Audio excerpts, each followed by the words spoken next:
성부와 성자와 성령의 이름으로 아멘.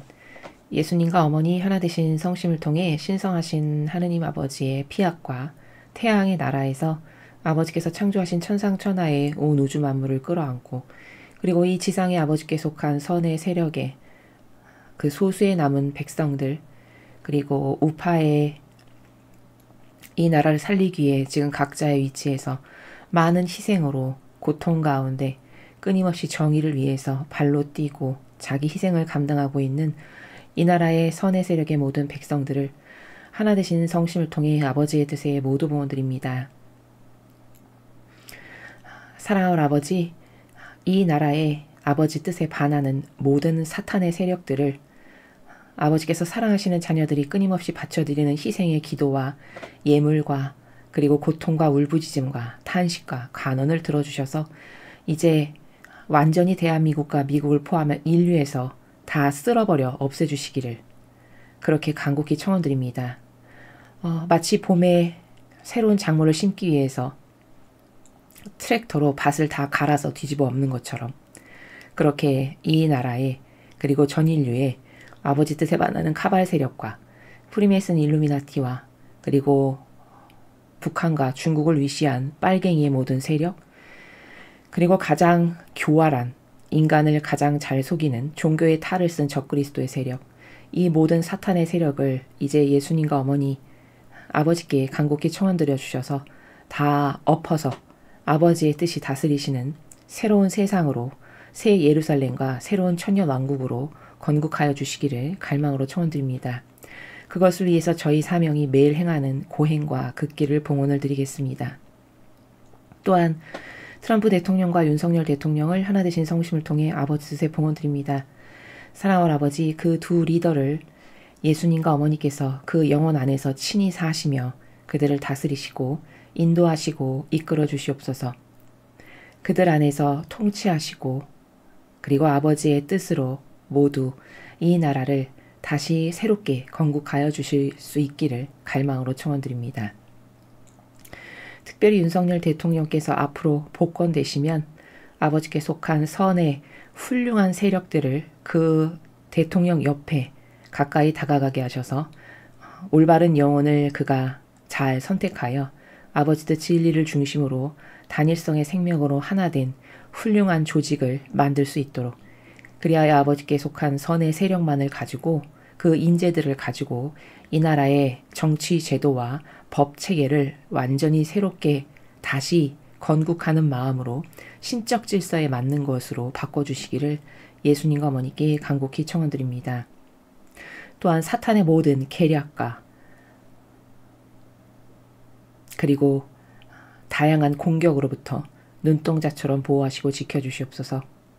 이 모든 기도 우리 주 예수 그리스도 이름으로 기도드리나이다. 아멘. 성부와 성자와 성령의 이름으로 아멘. 안녕하십니까. 하나님의 뜻성계 피아스녀입니다. 여러분께 오랜만에 인사를 드리는 것 같습니다. 저희 사명이 원래 그 사순 시기가 되면은 매일 고행을 합니다.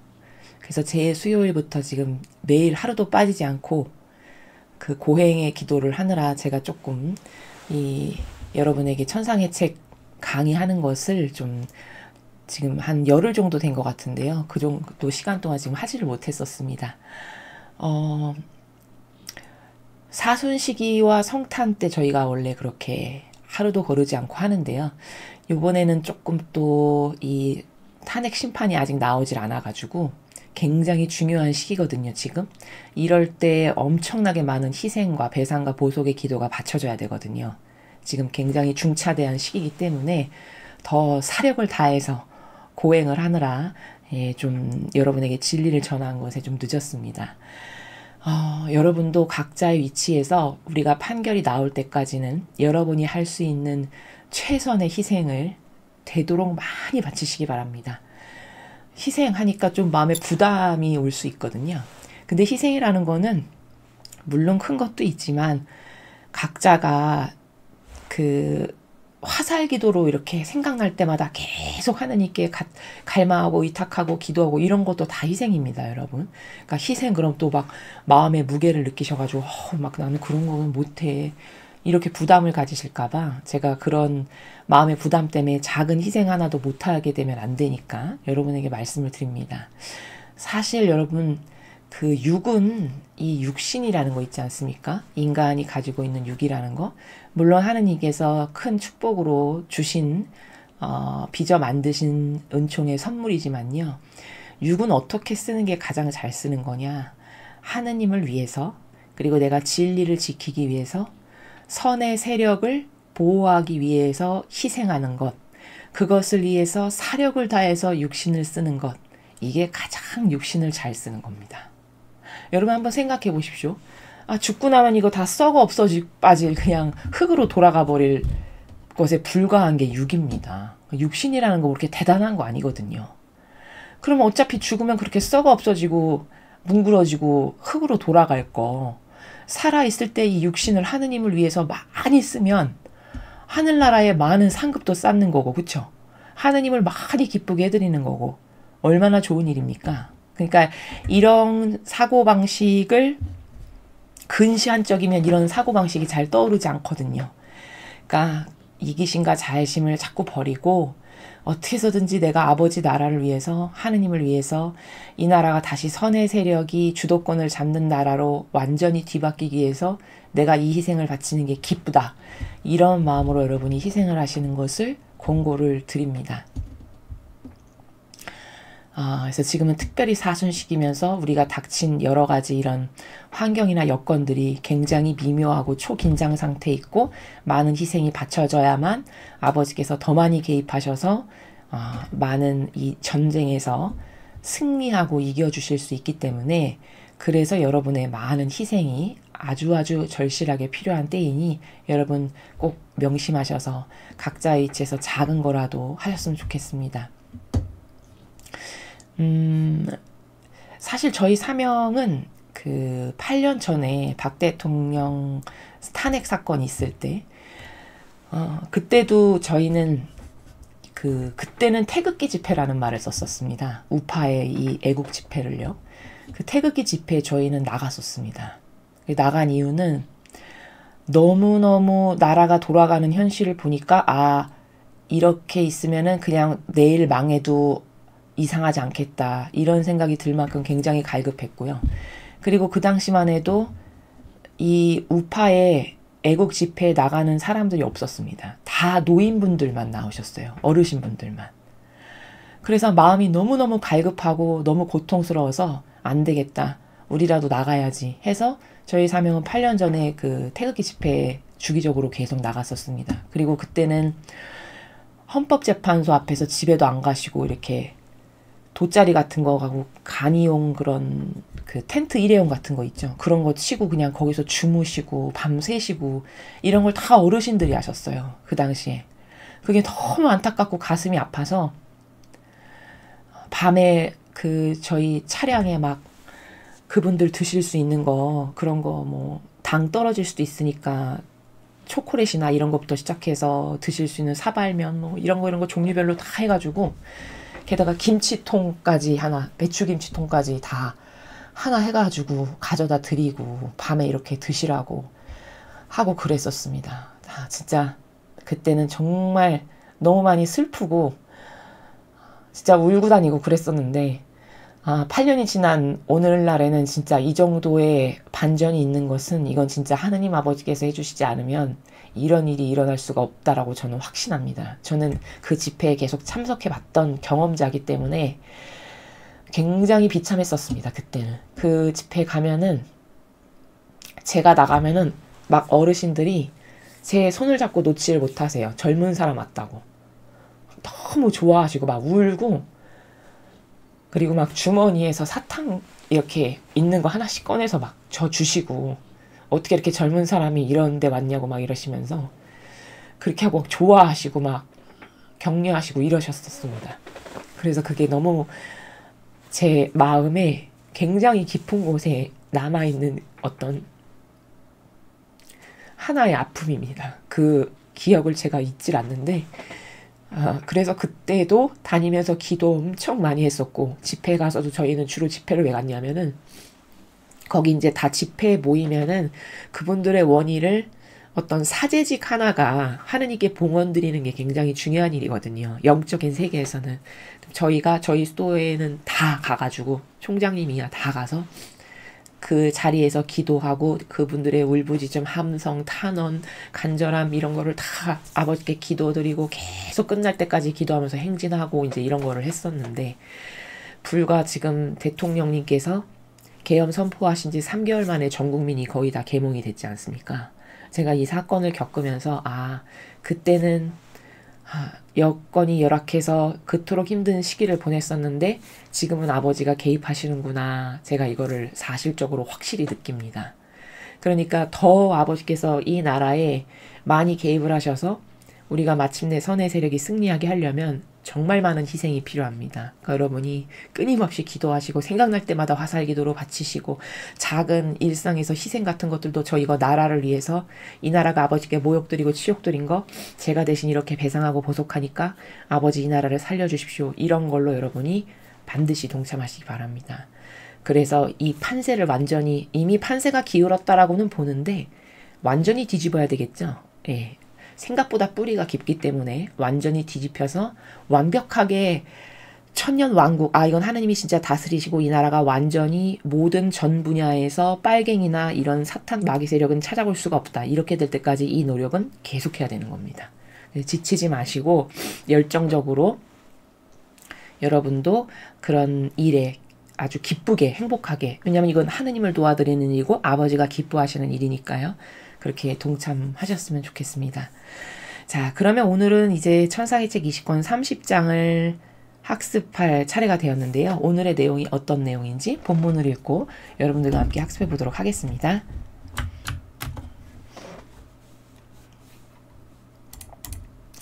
천사의 책 20권 30장. 한 사명의 어머니나 딸이 되는 조건. 일반 덕행들은 빛인 반면 하느님 뜻 성덕은 태양이고 이 성덕의 기초는 예수님의 인성이다. 흠숭아올 뜻의 품에 나 자신을 온전히 맡기고 다정하신 예수님께 그분 능력의 하나를 쓰시어 지구하신 의지가 인류를 휘덮으시기를, 그리고 그들을 그 의지에 묶어 지구하신 의지의 첫 자녀들을 기르시기를 빌었다. 이는 그 의지 자신이 너무나 열망에 온 일이기도 하기 때문이었다. 그러자 내 지구한 선이신 분께서 나의 내면에서 걸음을 옮기시며 이르셨다. 딸아, 어떤 사람이 특수한 사명을 받아 가지고 있으면 그 사람은 어머니 또는 아버지라고 불릴 수 있다. 또 그 사명이 완수된 한 점에서 출발하는 사람은 누구든지 그 어머니의 딸이라고 불릴 수 있다. 참 어머니는 자기 안에 잉태된 아기를 자기의 피로 기르며 고통과 희생을 참아 견디고 필요하다면 아기에게 생명을 주기 위해 자기의 목숨까지 내놓는 사람이다. 그리하여 아기가 그 모태 안에서 자라나 세상에 나오게 되면 그때는 사람들이 마땅하고 옳게도 그를 아들이라 부르고 그를 낳은 여인을 어머니라고 부른다. 그러니 어머니가 되려면 먼저 모든 자녀들을 자기 안에 잉태하여 자신의 피로 길러내어야 하고 자녀들의 행위는 바로 그들 어머니의 마음에서 태어나는 것이 되어야 한다. 그런데 딸아, 너는 내 뜻의 딸이 되도록 내 뜻 안에 잉태되었다. 그리고 내 뜻 안에서 길러졌으니 내 뜻의 빛과 사랑이 피 이상으로 너를 기르면서 내 뜻의 방식과 성향과 활동을 네 안에 접목하여 네가 만인과 만물을 쌓아낼 수 있게 하였다. 이처럼 내 뜻에서 태어났기 때문에 내 뜻이 너를 내 뜻의 갓난이라고 부르는가 하면 내 뜻의 작은 딸이라고 부르기도 한다. 그런데 내 뜻에 의해 태어난 사람만이 내 뜻의 자녀들을 낳을 수 있다. 그러므로 너는 내 뜻의 자녀들 세대의 어머니가 될 것이다. 나는 저의 예수님 대체 무슨 말씀이십니까? 저는 딸도 제대로 될 줄 모르는데 어떻게 어머니가 될 수 있겠습니까? 하였다. 그러자 예수님은 이렇게 말씀하셨다. 하지만 너에게서 그 자녀들의 세대가 오는 것이 마땅하다. 어떤 어머니가 그리도 많은 고통을 겪었느냐? 누가 사랑으로 생명을 잉태하여 자기에게서 자녀들의 세대가 태어나게 하려고 무려 40년이 넘도록 침상에만 붙박혀 지냈느냐? 그런 사람은 없다. 또 아무리 착한 사람이라 하더라도 어떤 어머니가 자기 태 안의 아기에게 생명을 주기를 원하면서 아기의 생각과 심장박동과 활동을 전부 자기 안에 담고 이 모든 것이 다시 정돈되게 할 정도로 자신의 온 존재를 바쳤느냐. 그것도 오직 한 번이 아니라 아기가 하는 행위마다 번번이 말이다. 그런 어머니는 없다. 너는 네 안에 이 자녀들의 세대가 느껴지지 않느냐. 그들의 생각과 말과 행동과 발걸음을 전부 내 뜻 안에 다시 정돈하려고 하나하나 따라다니면서, 그리고 그들이 내 뜻을 알고 내 뜻 안에 새로 태어나는 한 그 각자에게 생명을 주고 싶어하는 너 자신이 느껴지지 않느냐.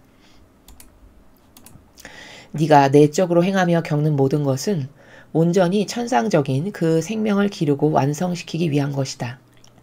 그래서 나는 너에게 여러 번 말하였다. 너의 사명은 위대한 것이며 이에 필적할 만한 것은 도무지 없으니 최고도의 주의 집중이 필요하다고 말이다. 그 후 나는 편지 한 통을 받고 무척 괴로웠다. 디프란치아 신부님이 나의 유년 시절 회상기와 그 다음에 오는 것을 전부 인쇄에 붙이겠다는 것이었다. 나는 고통스러워하면서 사랑할 예수님께 이렇게 말씀드렸다. 저의 사랑이시여, 저 사람들이 저에게 무엇을 하려고 하는지 좀 보십시오. 그들은 주님의 덕행들과 주님의 흠숭아울 뜻에 대하여 저에게 말씀하신 것을 알리는 일부터 시작하여 이제는 저 자신에 대한 것도 인쇄에 붙이려고 합니다. 그것은 제가 죽은 뒤에나 할 일이지 적어도 지금은 아닙니다. 저에게는 다만 이 당혹과 극심한 고통이 있을 뿐이고 다른 이들에게는 아닙니다 예수님. 이 일에서도 주님의 거룩하신 뜻을 따를 힘을 저에게 주십시오.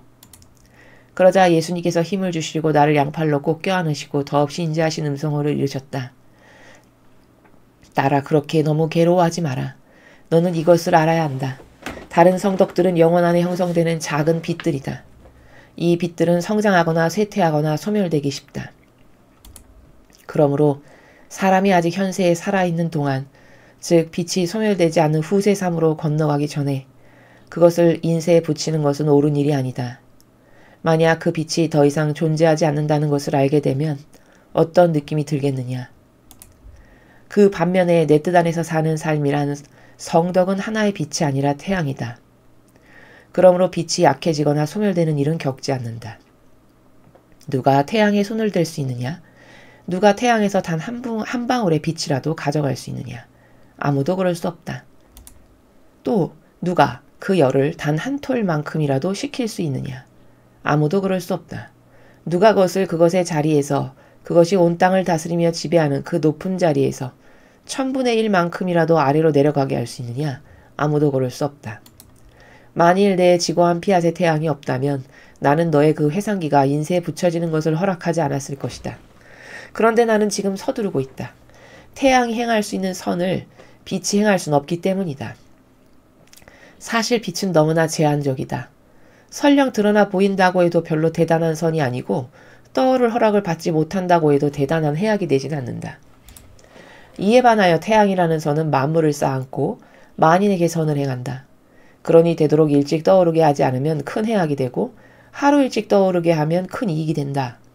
실제로 햇빛이 환한 낮이 생산할 수 있는 좋은 것들에 대하여 누가 다 말할 수 있겠느냐. 내 영원한 뜻의 태양은 훨씬 더 그러하다. 이 태양이 늦게 뜨면 뜰수록 그만큼 더 많은 낯을 피조물에게서 앗아가고 내 뜻의 태양에게서도 앗아가는 셈이 된다. 그 광선들을 천상 아버지 나라 안에 억류에 둔 채 말이다. 그러나 예수님의 그 모든 말씀에도 불구하고 내 괴로움은 여전히 계속되었다. 하찮고 무가치한 내 존재가 이 세상에서 살고 있었다는 사실마저 아무에게도 들키지 않고 그대로 매장되어야 할 내 존재가 그 수가 얼마인지도 모를 사람들의 눈앞에 놓이고 그들의 손에 넘어가리라는 것을 생각하자 마음이 침통해지고 있었던 것이다. 야단났다, 야단났다. 이 무슨 난처한 일이람?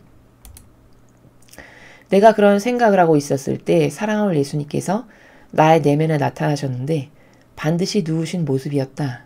그분의 거룩하신 인성이 내 작고 하찮은 영혼 안에서 기초 노릇을 하시는 것 같았다. 그분은 이어서 말씀하셨다.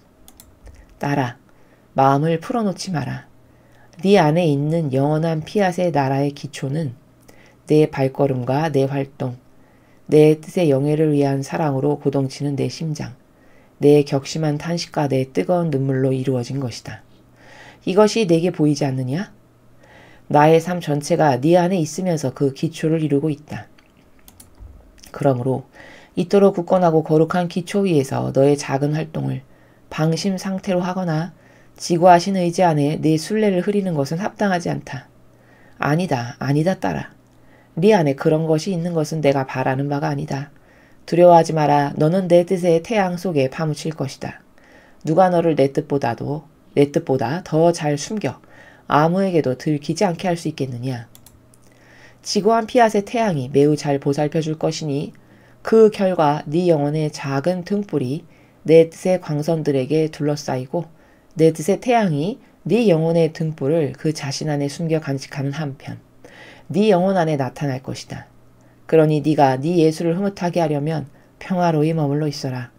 무엇이든지 다 내게 맡기면 내가 모든 것을 돌보아 주겠다. 주님의 말씀입니다. 하느님 감사합니다.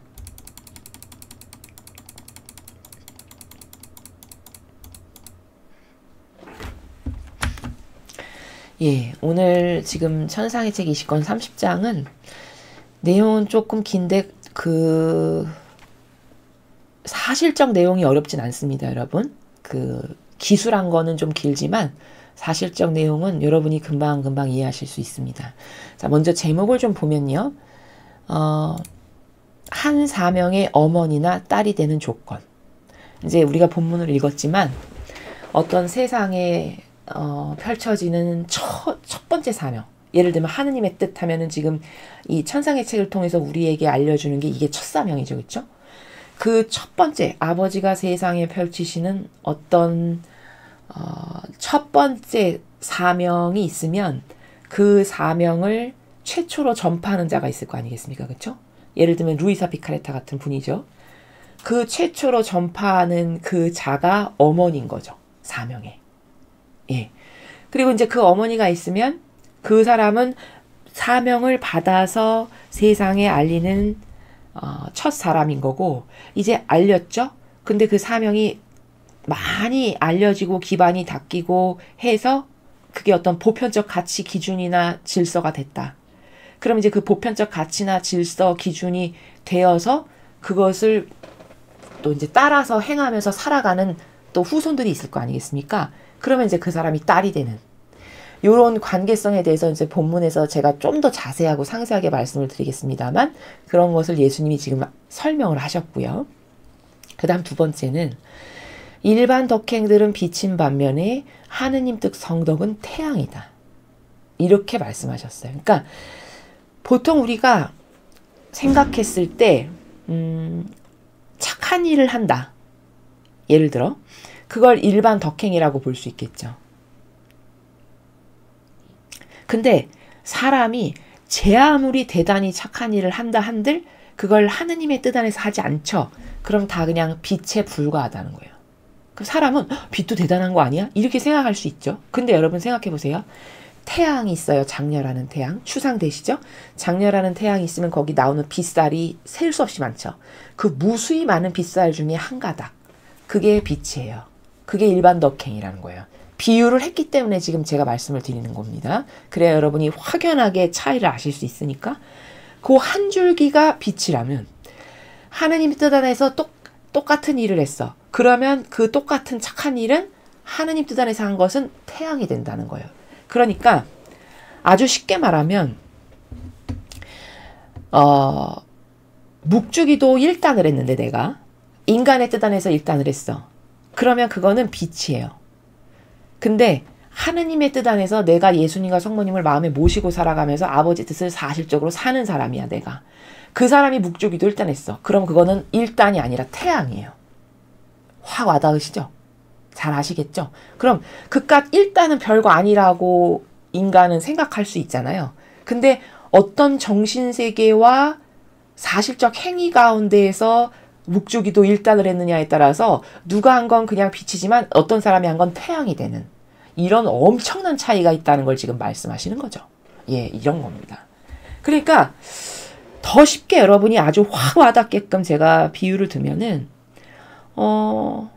성모님이 아버지께 기도드리는 것과 그냥 그렇지 않은 일반 사람이 하느님 아버지께 기도드리는 것 여러분 같겠습니까? 틀리겠습니까? 완전히 다르겠죠. 그쵸? 근데 성모님이 우리랑 똑같은 사람이셨거든요. 그쵸?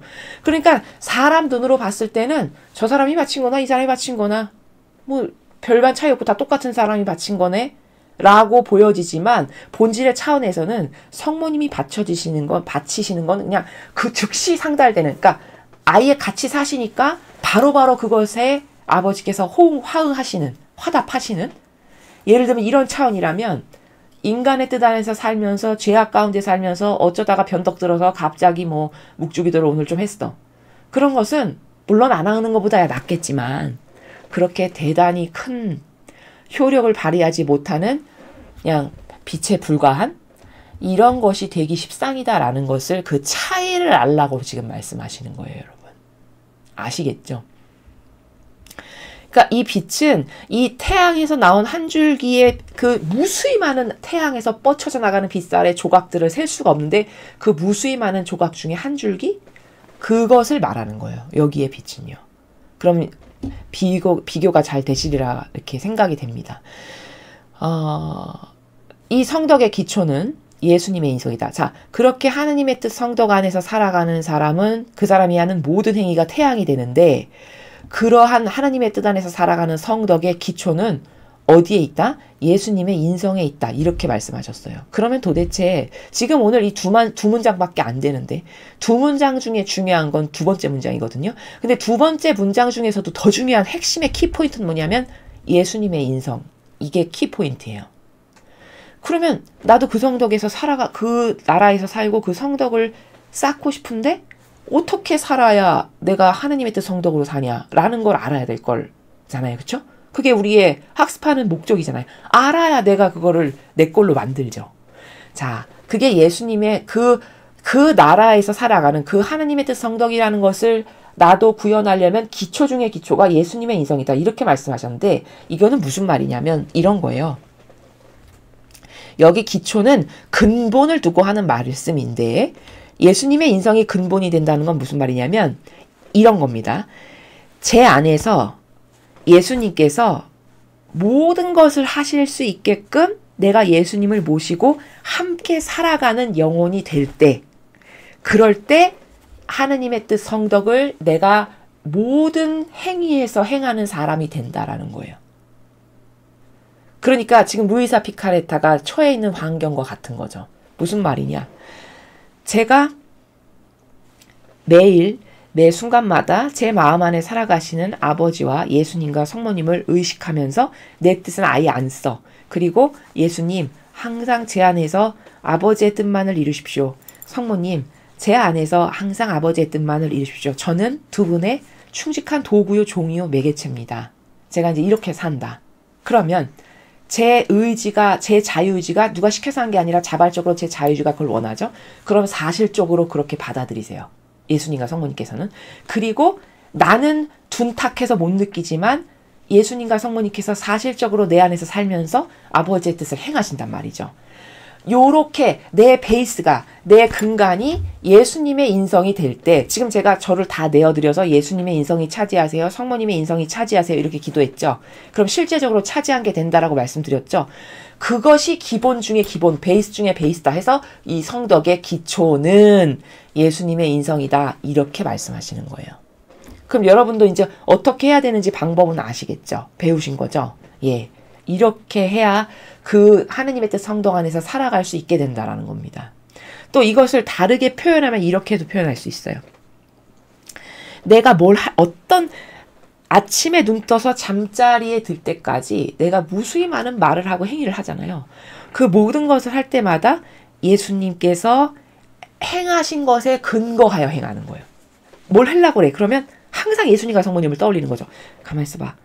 예수님이 이때 어떻게 하셨을까? 하면 마음 안에서 이렇게 하고 싶은 마음이 올라와요, 벌써. 아니면 지혜를 주세요. 그건 이렇게 하거라 하는. 그러면 그대로 따라했어. 그럼 그게 바로 예수님의 인성이 나의 근간, 나의 인성의 근간이요 기초가 되게 함으로써 나를 매개체요 도구로서 쓰셔서 내가 하는 모든 행위는 하느님의 뜻 안에서 하는 행위인 성덕이 되게끔 하는 이런 메커니즘적 원리라는 거예요. 이해되시나요? 예. 그것을 지금 두 번째 문장에서 우리들에게 가르쳐주고 계시는 거죠. 아시겠죠? 그러니까 여러분도 얼마든지 하실 수 있는 거예요. 근데 당연히 시행착오는 있죠. 이거를 나도 저게 좋고 마음에 들고 나도 저런 영혼이 돼야지 해서 시도를 했어. 그러나 자꾸 자기 뜻으로 돌아가거든요. 여러분 많이 경험하시죠? 그렇죠? 그렇게 하려고 내가 의지는 있는데 자꾸 내 뜻으로 돌아가. 그거는요. 처음에 누구나 겪을 수밖에 없는 시행착오라는 걸 여러분이 아셔야 돼요. 왜냐하면 이런 거예요. 담배에 쩔어 살았어. 30년을. 그러면 그게 너무 나쁜 거고 나도 이제 지긋지긋하고 싫으니까 오늘부터 끊어야지 마음을 먹었어요. 근데 끊어야지라고 옳은 의지와 마음가짐을 가졌지만 이 땅에서 지금부터 탁 커트해서 되는 게 아니잖아요. 인간의 이 부족함과 나약함과 한계가. 그쵸? 예, 마치 그런 것과 같아요. 우리는요. 인성이라는 이 역겹고 더럽고 추잡한 것에 수십 년을 쩔어 사는 거거든요. 지금. 그리고 교회라는 데가 이런 거를 가르쳐줘야 되는데 생전가야 이런 걸 가르치지 않고 들어본 적이 없어요. 우리는 천사의 책을 배우기 전까진. 맞습니까? 예. 그러니까 알지도 못했어. 이게 나쁘다라는 걸. 왜 나쁜지 가르쳐주고 설명하는 사람이 있어야 알죠.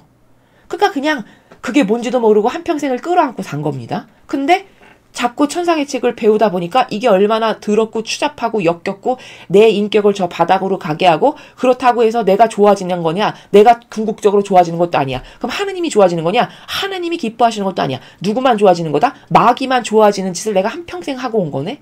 이걸 자꾸 깨닫고 발견하는 거잖아요. 그러면서 버리는 거잖아요. 그러니까 이런 시행착오와 과정들이 필요할까요? 안 할까요? 당연히 필요하다는 거죠.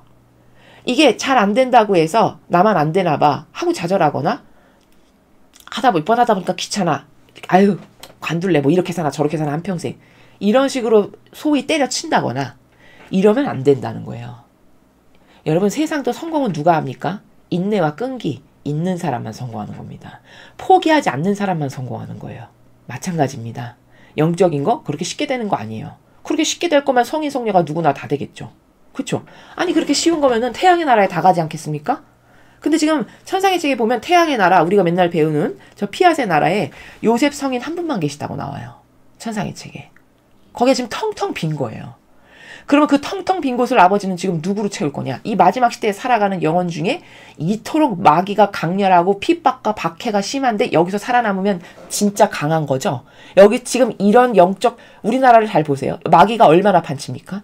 이런 환경에서도 이런 정신세계를 구현하고 어떤 박해나 핍박과 모욕이 와도 항상 꼿꼿해. 그러면 진짜 쓸만한 영혼이죠. 옥석 중에 옥석이죠. 아버지는 이 치열한 시대에 가르시겠다는 거예요. 양지를 가리기에 딱 좋은 시대죠, 지금이. 왜? 아주 열악하니까. 평탄한 시대에 가리는 거는 사실 양질이 아니에요.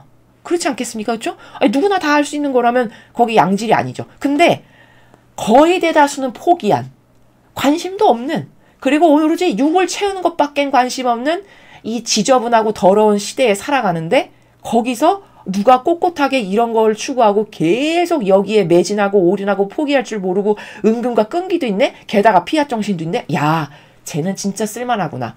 지금 뽑은 게 가장 양질이죠. 그쵸? 아버지는 이 시대에 뽑으실 거예요. 그래서 채우시게 될 거예요. 그래서 우리가 지금 이거를 배우는 거고요. 이해되시죠?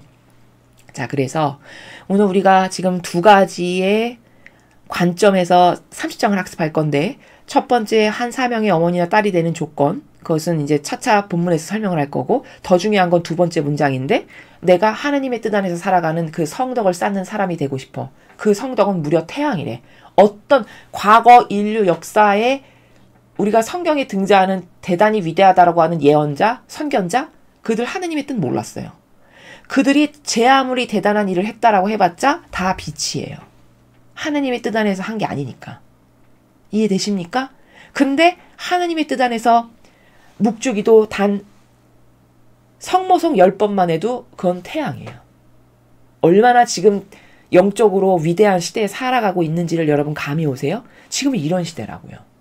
그러니까 이걸 배우지 않고 이걸 하지 않죠. 그거 안 하는 사람만 바보예요. 안 하는 사람만 뒤처지는 거고. 이해되시죠? 자, 그래서 그 사람 봤을 때 보잘것없고 굉장히 작아 보이는, 무시하기 딱 좋아 보이는 것조차도 하느님의 뜻 안에서 하죠. 그럼 다 위대한 것이 되고 태양이 되는 거다라는 거를 지금 가르쳐 주시는데, 그럼 그걸 어떻게 구현하냐? 나도 알고 싶은데. 내 인성을 완전히 버리고 내 안에서 예수님과 성모님께서 살아가시면서 두 분이 뭐든지 하실 수 있게끔 나를 완전히 내어 맡겨서 예수님과 어머니께서 나를 자유롭게, 내 인성을 자유롭게 쓰실 수 있게끔 하는 이 메커니즘을 구현하는 것. 그게 기초다라고 지금 가르쳐 주는 거다. 예수님께서 루이사를 통해서 우리들에게 가르쳐 주시는 거죠, 사실. 자, 이것이 두 번째 문장이 오늘 배울 것의 키포인트다. 이렇게 이해하시면 됩니다. 자, 본문을 보겠습니다. 흠숭아올 뜻의 품에 나 자신을 온전히 맡기고 다정하신 예수님께 그분 능력의 하나를 쓰시어 지고하신 의지가 인류를 휘덮으시기를, 그리고 그들을 그 의지에 묶어 지고하신 의지의 첫 자녀들을 기르시길 빌었다. 이는 그 의지 자신이 너무나 열망해 온 일이기도 하기 때문이었다. 자, 루이사가 지금 예수님께 맡기고 예수님의 그 지고하신 의지, 아버지 뜻을 항상 수행하시고자 하시는 예수님의 의지가 인류를 다 덮으시기를 지금 영적 순례를 하고 있는 거죠. 본인의 추상과 직관으로. 그렇게 기도를 하고 있는 거죠, 지금. 그리고 그들을 그 의지에 묶어, 여기 그들은 인류겠죠. 인류를 예수님의 의지에 묶어서 지고하신 예수님의 의지의 첫 자녀들을 기르시기를 계속 추상과 직관을 하면서 기도를 하고 영적 순례를 하는 겁니다, 지금 이분이. 이는 그 의지 자신이 너무나 열망해 온 일, 예수님이 너무너무 열망하시는 일이고 본인도 원하는 거고, 그래서 지금 이 일을 하고 있다라고 고백하고 있는 거죠. 여기 보면은 지고하신 의지가 이렇게 표현됐어요. 여기 두 번째 줄에 보면 지고하신 예수님의 의지. 그러니까 여기 의지라고 하는 거는 예수님이 이루시고자 하시는 것. 평상시에 루이사는 예수님하고 함께 살아가는 영혼이기 때문에 예수님이 뭘 원하시는지를 알까요, 모를까요? 잘 알아요. 그쵸? 잘 알 수밖에요. 그러니까 그 예수님의 이루시고자 하시는 바가 다 이루어지기를 하면서 본인이 영적 순례도 하고 추상과 직관으로 지금 기도하는 그런 내용입니다. 그러자 내 지고한 선이신 분께서 나의 내면에서 걸음으로 옮기시며 이르셨다. 딸아, 어떤 사람이 특수한 사명을 받아가지고 있으면 그 사람은 어머니 또는 아버지라고 불릴 수 있다. 자, 특수한 사명을 받아가지고 있으면 지금 하느님의 뜻이 세상에 알려지기를 원하셔서 뽑은 첫 번째 영혼이 루이사 피카레타예요. 그쵸? 그게 지금 특수한 사명을 받아가지고 있으면이 이 루이사 피카레타를 누구 하시는 말씀이죠. 그러면 그 사람은 어머니나 아버지라는 거예요. 그러니까 여기 어머니라는 건 사명에 머리를 두고 하시는 말이죠. 그쵸? 여자면 어머니고 남자면 아버지가 되고 그 사명의 머리가 되는 거란다 라는 말씀이고, 또 그 사명이 완수된 한 점에서 출발하는 사람은 누구든지 그 어머니의 딸이라고 불릴 수 있다. 자, 완수됐어, 사명이. 세상에 하느님의 뜻, 신적인 질서가 다 알려져서 어떤 보편적 인류의 가치 기준이 됐어. 그래서 그것을 자기들이 몸소 따르고 실천하면서 살아가는 사람들이야. 그러면 그들은 딸이 되는 거죠. 루이사 피카레타가 어머니라면 그 어머니, 루이사 피카레타의 딸들이다. 이렇게 불릴 수 있다라고 지금 말씀하시는 거죠. 예. 참 어머니는 자기 안에 잉태된 아기를 자기의 피로 기르며 고통과 희생을 참아 견디고 필요하다면 아기에게 생명을 주기 위해 자기의 목숨까지 내놓는 사람이다. 그렇죠. 세상의 어머니도 이렇게 자기를 희생합니다. 자식을 위해서. 맞죠? 사명은 더 희생을 해야 되겠죠. 그래서 여기 보면은 지금 첫 번째 문장은 이런 거예요. 사명의 머리가 되는 어머니는 그 딸을, 자기 밑에 오게 될 딸들을 영적으로 잘 기를 의무가 있을까요, 없을까요? 당연히 있는 겁니다. 만약에 내 후대에 왔어. 근데 내 후대에 온 자녀들이 이 사명 가운데 잘 살아가지 못해. 그럼 그 책임은 누구한테 있냐? 리더인 나에게 있는 거예요. 이해되시죠? 머리인 어머니인 나에게 있는 거죠. 자, 이런 말씀을 하시는 거고, 그리하여 아기가 그 모태 안에서 자라나 세상에 나오게 되면 그때는 사람들이 마땅하고 옳게도 그를 아들이라 부르고 그를 낳은 여인을 어머니라고 부른다. 당연한 거죠. 그러니 어머니가 되려면 먼저 모든 자녀들을 자기 안에 잉태하여 자신의 피로 길러내어야 하고, 자, 여기 자신의 피로 길러낸다는 거는 어떤 것을 비유적으로 말씀하시는 거냐면, 너가 희생으로 네 사명 후대에 이 하느님의 뜻 안에서 살아갈 무수히 많은 딸들과 아들들을 너의 희생으로 길러내야 되는 걸 안다 라고 말씀하시는 거예요. 그리고 네가 희생을 바쳐서 이 사명을 잘 전승해야 하고 그리고 그들이 잘 살아갈 수 있게끔 역할을, 머리적 역할, 리더적 역할을 잘하는 게 중요하다라는 걸 지금 자신의 피로 길러내야 한다라고 말씀하시는 거죠. 그렇죠? 자녀들의 행위는 바로 그들 어머니의 마음에서 태어나는 것이 되어야 한다. 자, 이렇게 말씀을 하시고요. 그런데 딸아, 너는 내 뜻의 딸이 되도록 내 뜻 안에 잉태되었다. 그렇죠. 아버지 뜻 안에서 잉태가 됐습니다. 이분은. 그리고 내 뜻 안에서 길러졌으니 내 뜻의 빛과 사랑이 피 이상으로 너를 기르면서 내 뜻의 방식과 성향과 활동을 네 안에 접목하여 네가 만인과 만물을 쌓아놓을 수 있게 하였다. 자, 루이사 피카레타는 아버지의 뜻 안에서 양육이 됐어요. 아버지의 뜻이 특별히 선택하셔서 뽑은 영혼이에요. 이 하느님의 뜻이 세상에 알려지기를 원하셔서 그 고유 목적으로 이 특별한 고유 목적 사명으로 선택돼서 뽑힌 영혼이란 말이죠. 그쵸? 그러니까 하느님의 뜻 안에서 길러진 거고 이 사람을 양육하고 기르는 건 지금 어떤 방식으로 되어가고 있냐면 이 영혼 안에서 예수님이 같이 사세요. 맞습니까? 예. 그러면서 겉은 이 영혼이지만 내면은 예수님의 신성이 이 영혼의 인성과 만나서 이 영혼 안에서 예수님이 모든 활동을 하시는 거예요. 그러니까 여기 이렇게 표현하고 있죠. 내 뜻의 방식이나 성향, 활동을 네 안에 접목하여. 접목이라는 단어가 중요한 거예요. 접목. 너의 인성에 내 신성이 이렇게 접목해서. 접목한다는 건 이런 겁니다. 우리가 왜 나무 이렇게 과수원하시는데 보면은 접붙이기 아시죠, 여러분? 예. 어떤 이렇게 본체 나무가 있는데 여기에 새로운 신종자를 좀 개발하고 싶어. 그러면 다른 종자를 여기 가지 중간 부분에 잘라가지고 이렇게 접붙이게 하죠. 그러면 새로운 게 나오죠. 영향을 받아서. 마치 그런 것처럼 네 안에 나의 신성을 너의 인성에 접목시켜서 겉은 너지만 속은 내가 네 인성 안에서 나의 신성이 이 하느님의 뜻이 세상에 전달되도록 이런 다양한 활동을 하고 있는 거란다 라고 지금 설명을 하시는 거죠. 이처럼 내 뜻에서 태어났기 때문에 내 뜻이 너를 내 뜻의 갓난이라고 부르는가 하면 내 뜻의 작은 딸이라고 부르기도 한다.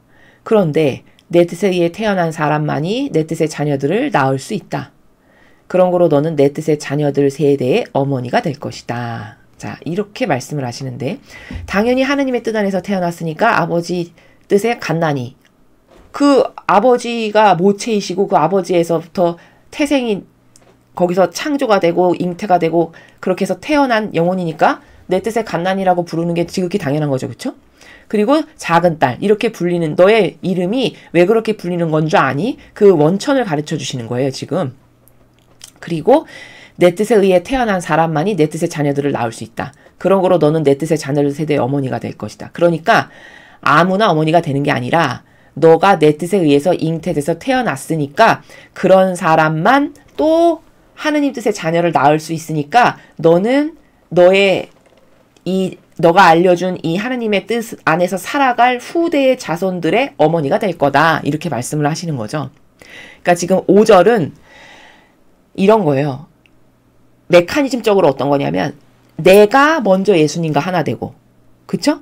그리고 그 예수님의 인성으로 후에 올 자녀들을 길러내야 하는 그 시스템적 메커니즘을 5절에서 지금 가르쳐 주시는 거라는 거죠. 루이사 피카레타가 지금 그걸 하고 있는 거고요. 자, 그 다음에 나는 저의 예수님 대체 무슨 말씀이십니까? 저는 딸도 제대로 될 줄 모르는데 어떻게 어머니가 될 수 있겠습니까? 하였다. 그러자 예수님은 이렇게 말씀하셨다. 지금 무슨 말인지를 못 알아듣고 있죠. 루이사 피카레타님이. 예.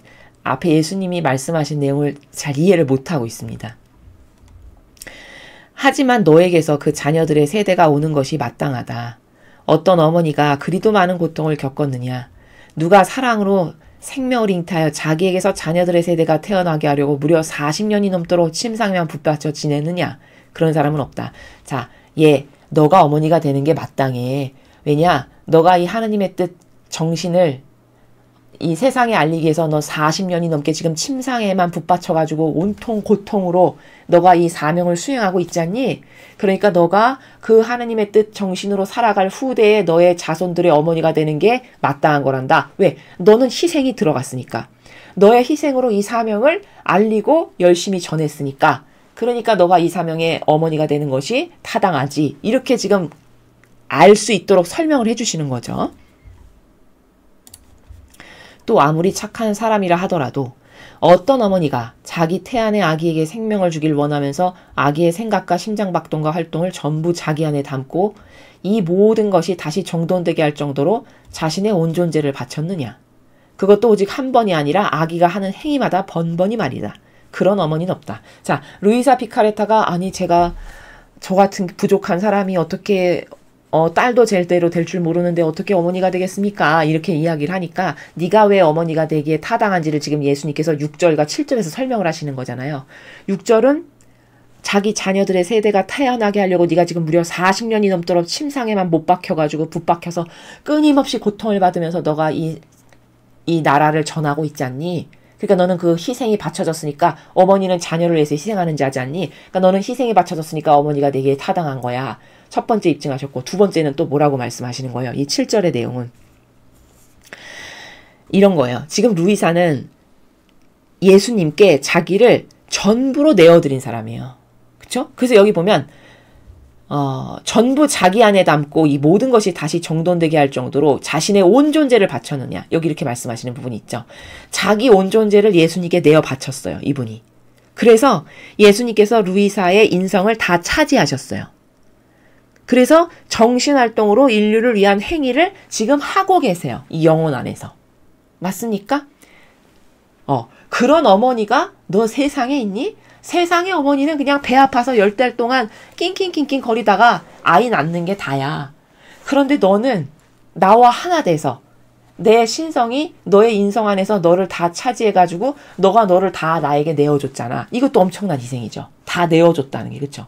그래서 저를 차지하세요 해서 다 내어드려서 그 내어드린 루이사의 인성을 차지하셔서 예수님의 신성께서 이 인성 안에서 지금 인류를 위해서 이런 일을 막 하시잖아요.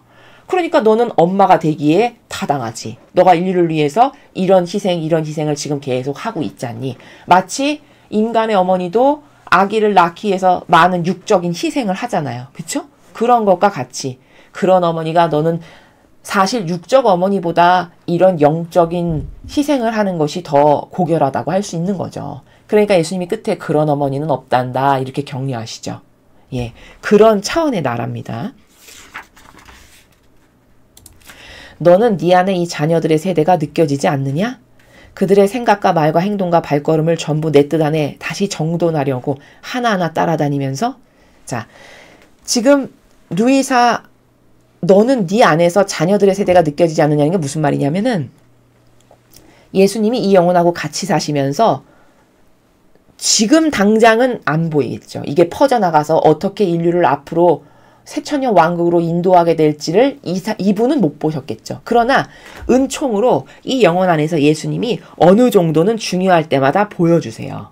우리가 앞에서도 학습할 때마다 느꼈지만 그러니까 지금 보여주시는 거예요. 조금씩. 봐라.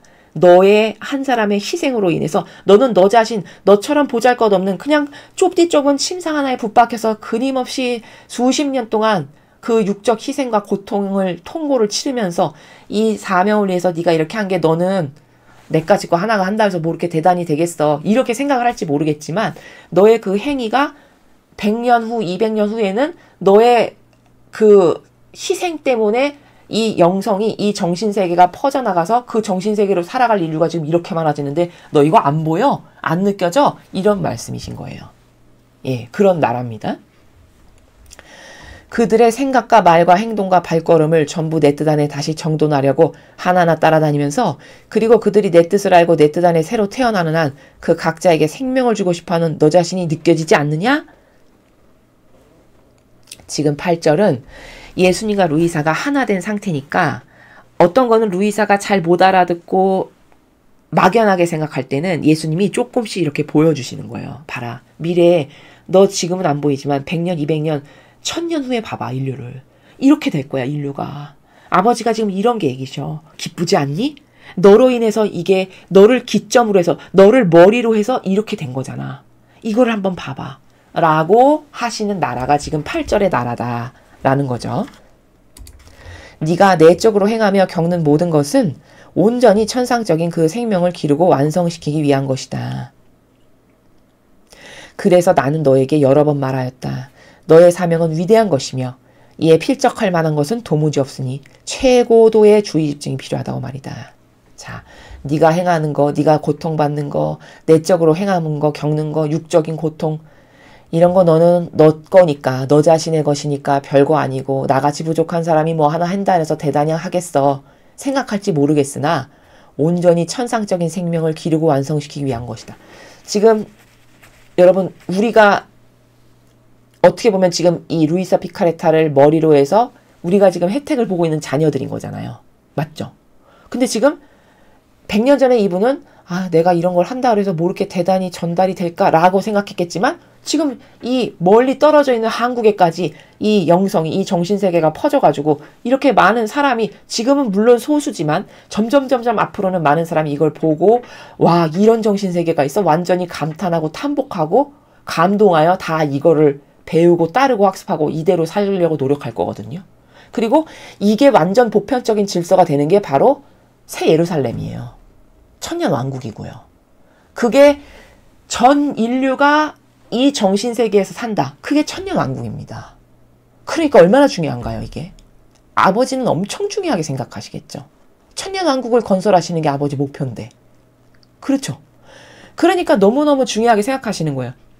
그렇게 중요한 거지만 시작은 이렇게 한 명의 보잘것없는, 인간적으로 봤을 때는 보잘것없는 한 명의 영혼에게서 시작한다는 거죠. 위대한 일도. 그래서 예수님이 격려하시면서 너가 하는 건 있지 아무것도 아닌 게 아니라 천상적인 생명을 기르고 완성시키는 일이야. 그래서 여기 이런 말씀하시죠.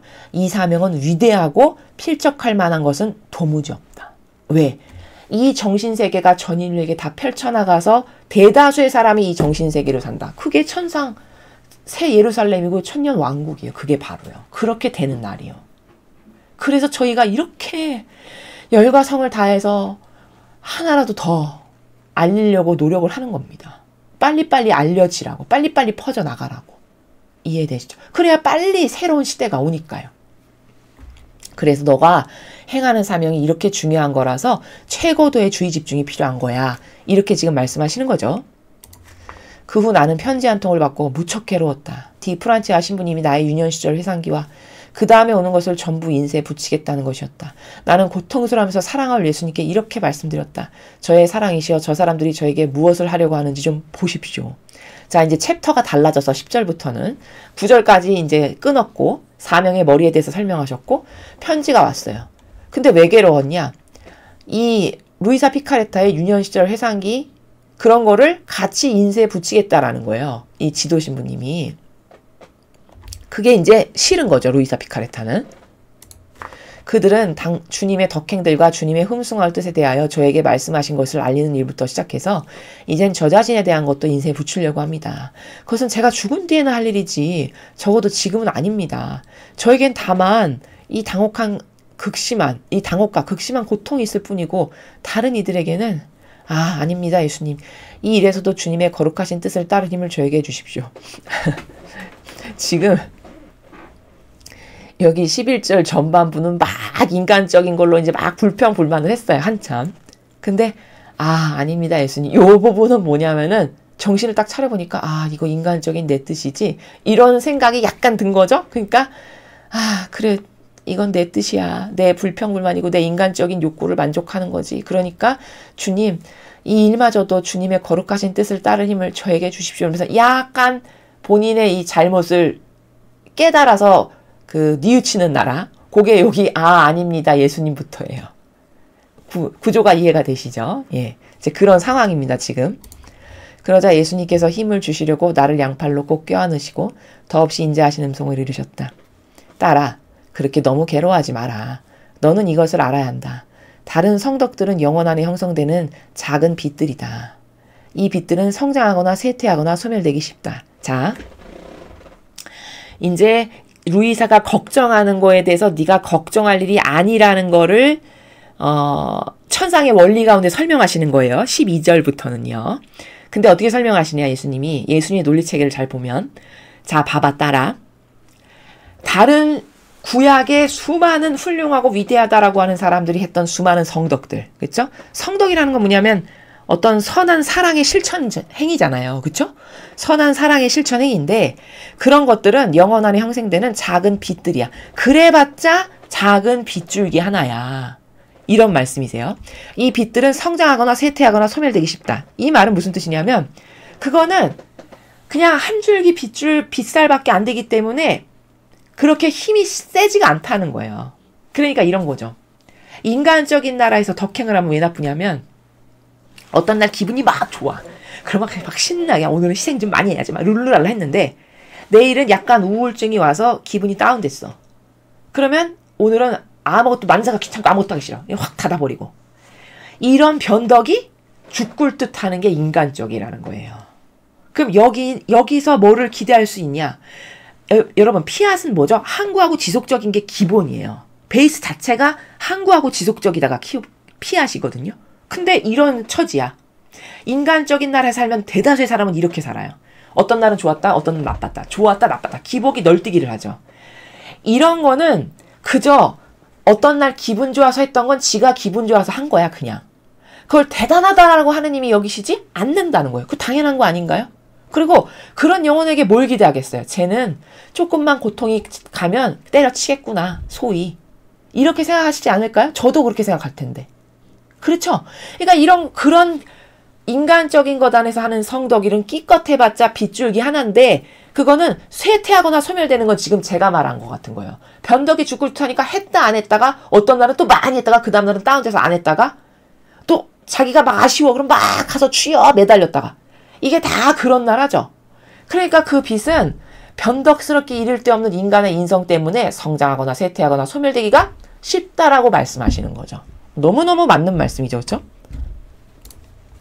그러므로 사람이 아직 현세에 살아있는 동안 즉 빛이 소멸되지 않는 후세삼으로 건너가기 전에 그것을 인세에 붙이는 것은 옳은 일이 아니다.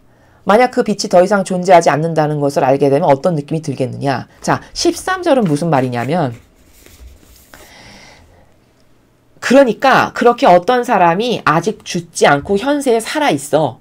근데 살아있는데 그 사람에 대해서 어쩌고 저쩌고 블라블라 해서 출판이 돼. 그런 거는 옳은 일이 아니다라고 나도 생각한단다. 이 말씀이에요. 예? 왜 옳은 일이 아니라고 생각하시냐면 예수님의 논고는 만약 그 빛이 더 이상 존재하지 않는다는 것을 알게 돼. 그럼 어떤 느낌이 들겠느냐? 그러니까 이 말이에요. 마지막 문장은 이런 나라예요. 그런 인간적인 나라에서 수많은 사람이 착한 일 했다 말았다 하는 그 수많은 성덕들, 인간적인 나라에 사는 그 성덕들은 완벽한 게 아니니까 그 사람이 아직 살아있을 때 그 사람에 대해서 막 단정을 해가지고 뭘 내. 그러면 그건 옳지 않아. 왜냐면 그 변덕스러운 인간이 이럴 수도 있고 저럴 수도 있고 그게 고정적이고 확정적인 게 아니잖아요. 그쵸? 그러니까 언제든지 유동적인 건데 그 유동적인 것에 대해서 평가를 해서 벌써 내버린다. 이미 죽지도 않고 살아있는데 그건 옳지가 않지 라고 말씀해 주시는 거예요. 13절은요.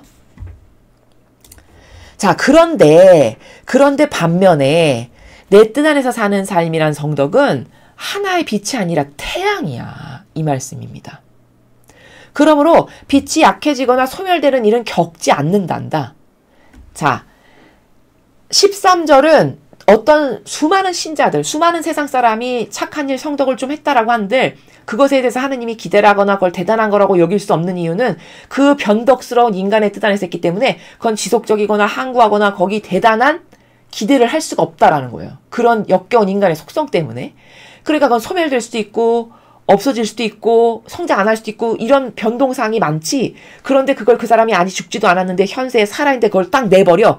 그런 변동적인 것에 대해서 평가를 어떻게 논을 해서 평가를 한다는 건 맞지가 않는 일이잖니. 이런 말이죠. 13절은. 그런데 반면에 내 뜻 안에서 사는 삶이 있어. 예를 들면 루이사 같은 사람이죠. 그쵸? 하나님의 뜻 안에서 지금 살아가고 있는 걸 사명을 행하는 거잖아요. 그쵸? 그런 삶이라는 거는 하나의 빛이 아니라 태양이야. 그러므로 빛이 약해지거나 소멸되는 일은 겪지 않는다. 자, 전반부의 13절에서 세상을 살아가는 혹은 신자라고 해도 다 인간의 뜻 안에 살기 때문에 그들이 행하는 수많은 착한 일이라고 내세울 수 있는 거는 절대 결단코 내세울 수 있는 게 아니라 그저 한 줄기 빛에 불과한 거니까 약해지거나 소멸되거나 성장이 안 되거나 이런 건데 하느님의 뜻 안에서 살아가는 사람은 그 사람이 행하는 아무리 작고 보잘것없고 미세한 거라고 하더라도 다 태양이에요. 뭐든지. 왜냐? 그게 왜 가능하냐? 그 메커니즘이. 그 사람은 자기 인간의 뜻으로 하는 게 아니라 그 영혼 안에 살아가시는 예수님과 성모님께서 하시는 거지 그 사람이 하는 게 아니에요. 실제는. 근데 겉으로 봤을 땐 그 사람이 하는 것처럼 보이는 거죠. 그쵸? 평범한 다른 사람이 봤을 때는 저 사람이 하는 건데 뭐 저 사람이 지금 하고 있네. 이렇게 말할 수밖에 없어요. 그 차원에서는 안 보이니까. 근데 본질적 차원에서는 그 사람의 껍데기인 육이 하는 게 맞지만 사실 그 내면에서는 예수님과 성모님이 함께 사시면서 두 분이 원하시는 걸 단순히 이 사람은 도구로서만 하는 거거든요. 근데 이 두 개를 어떻게 차이점을 비교할 수 있겠어요? 일반인 눈에는 그게 차이점이 안 드러나요. 볼 수가 없어요. 관점이었기 때문에 안 보여요. 아시겠습니까? 근데 영적 세계를 많이 알고 이런 정신세계에서 살아가는 사람, 그런 사람 눈에는 그 두 사람의 차이가 확 보여요. 겉에 똑같은 사람이어도 저 사람은 지금 인간의 뜻 안에서 저렇게 자기가 좋아서 하는 거고 저 사람은 완전히 신적인 나라에서 살면서 예수님이 지금 저 안에 사시는 거야. 이게 보인다고요. 그 차이가. 이해되시죠? 지금 예수님은 그 차이를 말씀하고 계시는 거예요. 그러므로 빛이 약해지거나 소멸되는 일이 겪지 않아. 왜? 그 사람은 자기 인성이 좋아서 하는 게 아니라 그 영혼 안에 살아가신 예수님과 성모님께서 뭐든지 하시는 거니까 그게 다 태양인데 그게 어떻게 약해지거나 소멸될 수가 있겠니? 이런 말씀이에요. 누가 태양에 손을 댈 수 있느냐? 누가 태양에서 단 한 방울의 빛이라도 가져갈 수 있겠냐? 아무도 그럴 수 없다. 지금 비교를 해보라는 거예요. 인간의 뜻 안에서 보잘것없는 영혼이 변덕스러워서 어쩔 때는 기분 좋아서 하고 어쩔 때 좀 땡겨서 하는, 쉽게 말하면 그런 선행과 너처럼 하느님 뜻 안에서 살아가면서 네 안에서 내가 살아가고 성모님이 살아가셔서 너는 겉에 육만 있는 거고 너는 도구만 하는 거고 하느님 아버지 뜻 안에서 예수님과 성모님께서 사실적으로 행하는 삶을 사는 너 같은 사람이 행하는 거는 완전 다 태양의 성덕이거든. 이런 말씀이신 거죠. 근데 그 태양의 빛살을 약해지게 하거나 소멸되게 할 수 있어? 그렇게 강렬한 태양인데? 이런 말씀이죠. 또 누가 그 열을 단 한 톨만큼이라도 식힐 수 있느냐? 아무도 그럴 수 없다. 누가 그것의 자리에서 그것이 온 땅을 다스리며 지배하는 그 높은 자리에서 1000분의 1만큼이라도 아래로 내려가게 할 수 있느냐? 아무도 그럴 수 없다. 하느님의 뜻 안에서 살아가는 영혼이 어떤 선행을 했지 않니? 그 선행은 온통 다 태양이야. 이런 태양, 저런 태양, 온 다양한 종류의 다 태양이야.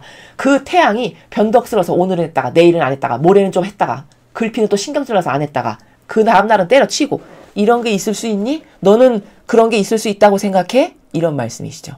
아무도 그런 성덕은, 그 태양의 성덕은 가져갈 수도 없고 그건 소멸될 수도 없고 변덕스럽게 이랬다 저랬다 할 수도 없는 거야. 왜냐면 그 사람은 인성이 없으니까. 다 예수님과 성모님이 그 영혼 안에서 영혼을 차지해서 하시는 거니까 이랬다 저랬다 할 수가 없는 거죠. 그런 차원을 말씀하시는 거죠. 만일 내 지고한 피앗에 태양이 없다면 나는 너의 그 회상기가 인세에 붙여지는 것을 허락하지 않았을 것이다. 자, 설명을 계속 하시는 거예요. 납득될 수 있게끔. 자, 네가 그토록 너의 회상기가 인세되는 게 싫었잖아. 근데 만약에 네가 내 뜻의 도구인 지고한 피앗의 태양 안에서 살아가는 사람이 아니야, 네가. 그냥 저런 세상 사람하고 똑같이 인성 안에서 역겨운 그 인간의 뜻이나 따르면서 살아가는 사람이야. 그러면 너의 그 회상기나 유년 시절에 대한 게 인세에 붙여지는 거를 나도 허락을 안 했을 거야. 왜? 그건 변덕스럽고 유동적인 건데 지금 나온다는 건 타당하지가 않으니까. 이런 말씀이죠. 그런데 나는 지금 서두르고 있어, 오히려. 이렇게 말씀하세요. 태양이 행할 수 있는 선을 빛이 행할 수는 없기 때문이다. 당연하죠. 아니, 그까지 빗줄기 한 줄기 나온다고 해서 뭐 나무를 자라게 할 수가 있어요. 그깟 빛 한 줄기로서 뭐 생명을 키울 수가 있어요. 그렇게 할 수가 없는 거잖아요. 그쵸? 지금 그 말씀을 하는 거죠. 사실 빛은 너무나 제한적이야.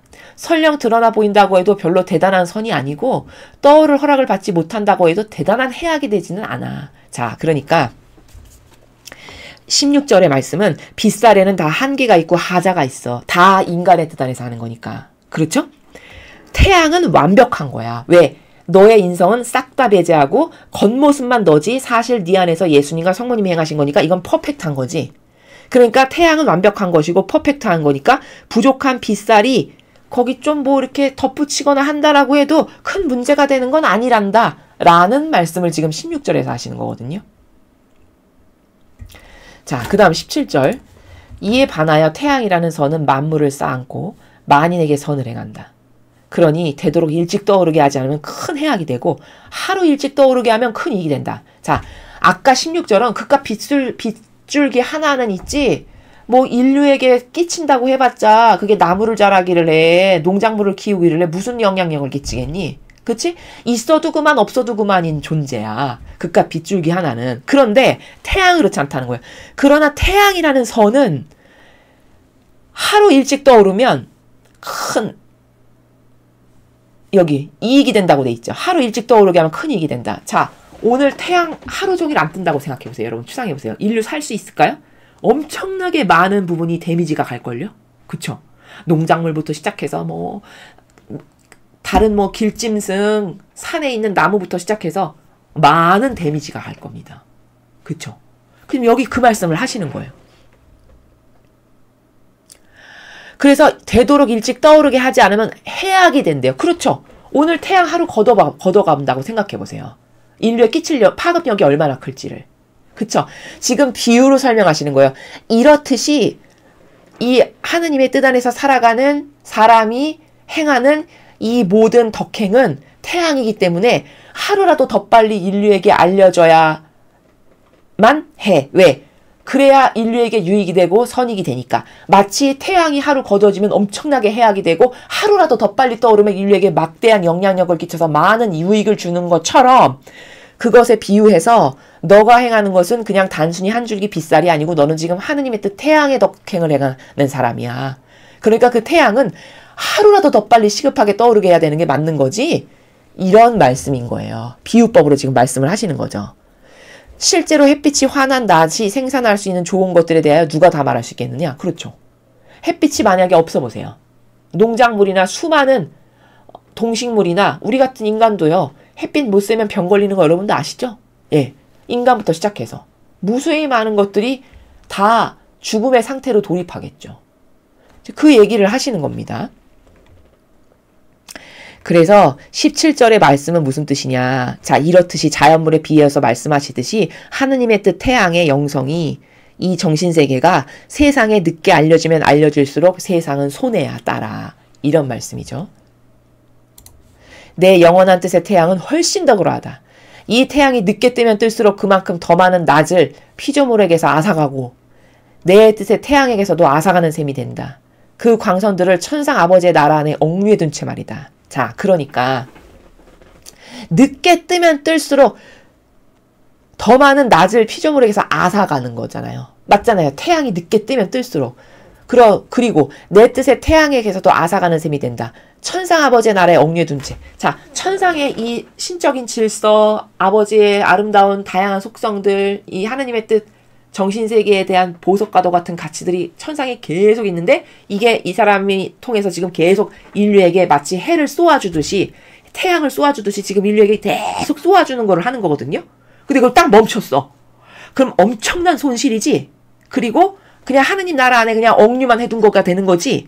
너 그걸 원하는 것이냐 따라 이런 나라에서 말씀하시는 겁니다.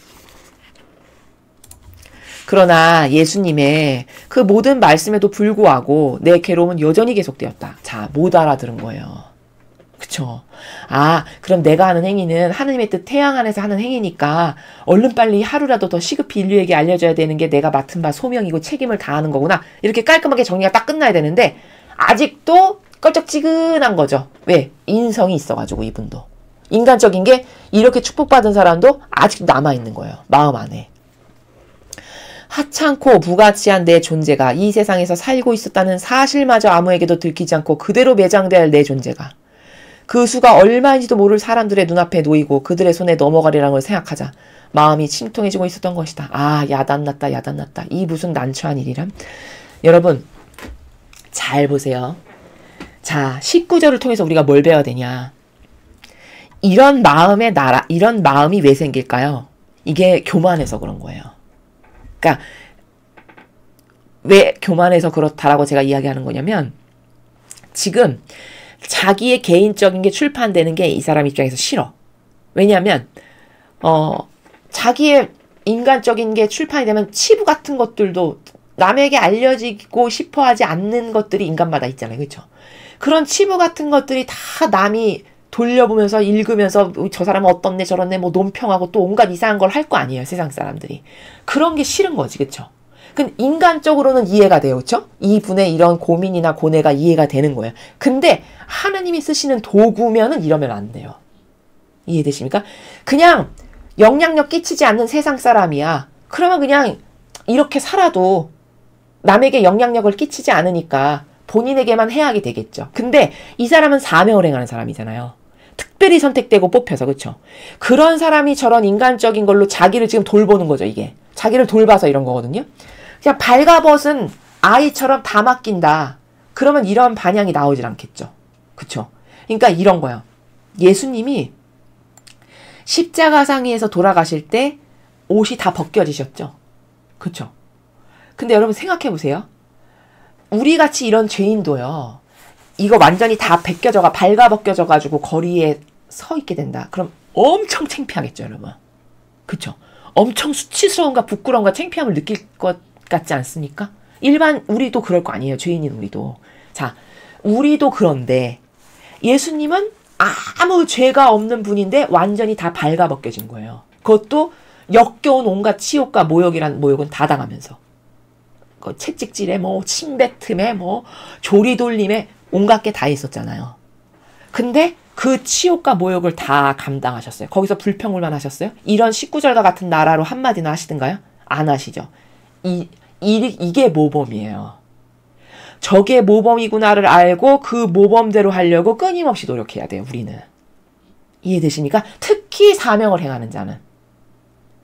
그러니까 수도자나 교회의 어떤 직분을 맡았다. 그런 사람 무조건 그 정신세계로 살아가야 돼요. 그거를 지향해야 돼요.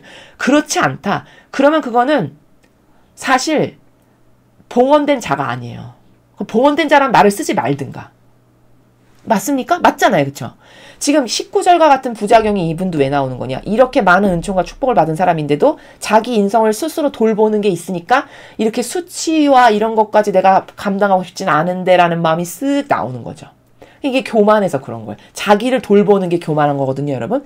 세상 사람이 말하는 교만한 것과 영적인 교만한 건 달라요.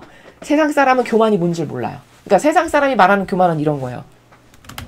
누가 목이 뻣뻣해가지고 잘난 척하고 있는 척하고 자기한테 친절하게 안 굴어. 그러면 아우 저 사람 교만해. 이렇게 말하거든요. 세상 사람은. 근데 교만의 원래 신적 질서에서의 교만이라는 단어가 가지고 있는 본질적 뜻은 자기 뜻을 내미는 게 다 교만이에요. 이해되십니까? 다시요. 자기 인간의 뜻을 내미는 게 교만이라고요. 그럼 지금 이 사람은 자기 인간의 뜻을 예수님께 내밀고 있죠. 저는 예수님이 그렇게 많은 시간을 할애해서 지금 설명하셨는데 불구하고 지금 앞에 12절인가 13절부터 쫙 설명하셨잖아요. 얘야 성덕엔 두 가지가 있는데 인간적인 뜻에서의 성덕이 있고 태양의 성덕인데 너는 태양의 성덕을 행하는 사람이니까 그 태양은 인류에게 빨리 비춰지지 않으면 엄청난 손실이고 기타 등등 이렇게 납득을 되게끔 설명을 했는데도 지금 똑같은 나라에서 이렇게 반향하잖아요. 이런 게 인간적인 게 이렇게 독성이 세구나 라는 걸 알고 나는 반드시 인간적인 걸 버려야 되겠다. 이 결심을 이런 챕터를 배울 때 해야 된다는 거죠. 이해되시나요? 예, 그런 거예요. 이게 다 교만해서 자기 돌봐서 그런 거다 라는 걸 우리가 여기서 하나 배우면 됩니다. 나는 이렇게 반향하지 말아야 되겠다. 내가 그런 생각을 하고 있었을 때 사랑을 예수님께서 나의 내면에 나타나셨는데 반드시 누우신 모습이었다. 그분의 거룩하신 인성이 내 작고 하찮은 영혼 안에서 기초 노릇을 하시는 것 같았다. 그분은 이어서 말씀하셨다. 자, 그런 이제 잡다한 생각을 하고 있는데 예수님이 내면에 쑥 나타나시더니 반듯하게 누우신 거예요. 그러면서 거룩하신 인성이 작고 하찮은 영혼 안에서 기초 노릇을 하시는 것 같았다. 자, 여기 핵심은 기초 노릇이에요. 자, 왜 이렇게 기초 노릇을 하시는 것처럼 깨닫게끔 하셨을까? 예수님이. 아직 못 깨달았으니까 깨닫게 하시려고 이 작업을 하시는 거예요. 자, 뭘 깨닫게 하시는지를 볼까요? 딸아, 마음을 풀어놓지 마라. 네 안에 있는 영원한 피앗의 나라의 기초는 내 발걸음과 내 활동, 내 뜻의 영예를 위한 사랑으로 고동치는 내 심장, 내 격심한 탄식과 내 뜨거운 눈물로 이루어진 것이다. 이것이 너에게 보이지 않느냐? 나의 삶 전체가 네 안에 있으면서 그 기초를 이루고 있다. 자, 아까 20절에서 거룩하신 인성이 내 작고 하찮은 영혼 안에서 기초 노릇을 하시는 것 같았다. 이렇게 말씀하셨어요. 반드시 누워 계신 모습이었는데, 자, 누워서 밑받침, 기초를 하는, 내가 지금 너 안에서 이렇게 기초 역할하고 있잖아. 너 이거 모르겠니? 이런 나라잖아요. 근데 그 기초가 뭔지를 더 구체적으로 말씀하시는 거예요. 뭐냐면 내 발걸음과 내 활동, 내 뜻의 영예를 위한 사랑으로 고동치는 내 심장. 그러니까 이런 말이죠. 겉에 인성과 육신은 너지. 근데 네 안에 있는 신성은 나잖아. 그 너 안에 있는 신성이 내가 너 안에서 살아가면서 내 심장이 격렬하게 뛰고 내가 원하는 대로 활동을 하고 아버지의 뜻이 이루어지길 원해서 아버지의 뜻을 내가 네 안에서 하고 이런 모든 작업을 사실은 내가 네 안에서 지금 하고 있는 거잖아. 이 말씀이죠. 그러니까 21절을 보면은 루이사 안에서 다 예수님께서 하신 일인데 그러니까 기초지 뭐예요. 맞잖아요. 그쵸? 사실은 네가 하는 게 아니라 다 내가 하는 거야. 너는 그냥 단순히 내가 원하는 게 있으면 너는 매개체요 도구적 역할로서 단순히 행하는 걸 하는 뿐이고 사실 그 행위의 근원이요 원천인 건 나잖아. 그러니까 여기 영원한 피아세 나라의 기초는 이라는 그 기초라는 단어를 그래서 쓰신 거라고요. 그 모든 기초는 내가 하고 있지 않니? 내 심장이 뛰고 있고 내가 원하는 것을 하고 있고 내 탄식과 눈물과 내가 원하는 것 아버지의 뜻을 이루고 기타 등등 이 모든 건 다 내가 이루는 거잖아. 즉 다시 말하면 루이사 피카레타 안에서 다 예수님께서 하신 일인데 너는 지금 너의 그 인간적인 쓰잘데기 없는 것에만 온통 관심을 갖고 있지. 네 안에서 하고 있는 모든 작업의 기초요 근원이요 토대는 아버지의 뜻이요 곧 내가 하고 있다는 일을 너는 지금 망각하고 있는 거야. 이 말씀이라는 거죠. 21절을 보면요. 그러므로 이토록 굳건하고 거룩한 기초 위에서 너의 작은 활동을 방심 상태로 하거나 지고하신 의지 안에 내 순례를 흐리는 것은 합당하지 않다. 자, 이제 설명을 쫙 하시고 강조점을 딱 찍는 거예요. 너 이러해서 지금 너가 하는 행위는 주인이 너도 아니고 주인은 나고 사실은 너는 그냥 단순히 행하는 자고 내가 원하는 거를. 그런데 너는 주인의 의지를 같이 따라가는 게 아니라 네 의지를 지금 싹 올려가지고 네 인성이 원하는 걸 지금 나한테 강요하고 말하고 있잖아. 너 그런 건 합당하지 않은 거야를 지금 딱 찍어서 이야기하시는 거라는 거죠. 이 영혼이 착각하지 말고 똑바로 깨닫고 올바르게 행위를 바꿔야 될 것들을 깨닫게 하시는 거죠. 그렇죠? 그러니까 여기 보면 너의 순례를 흐리는 것은 합당하지 않다. 즉 이게 무슨 나라냐면 너의 의지를 넣어서 투덜대는 것. 그거는 너의 정신 순례 행위를 흐리는 거지.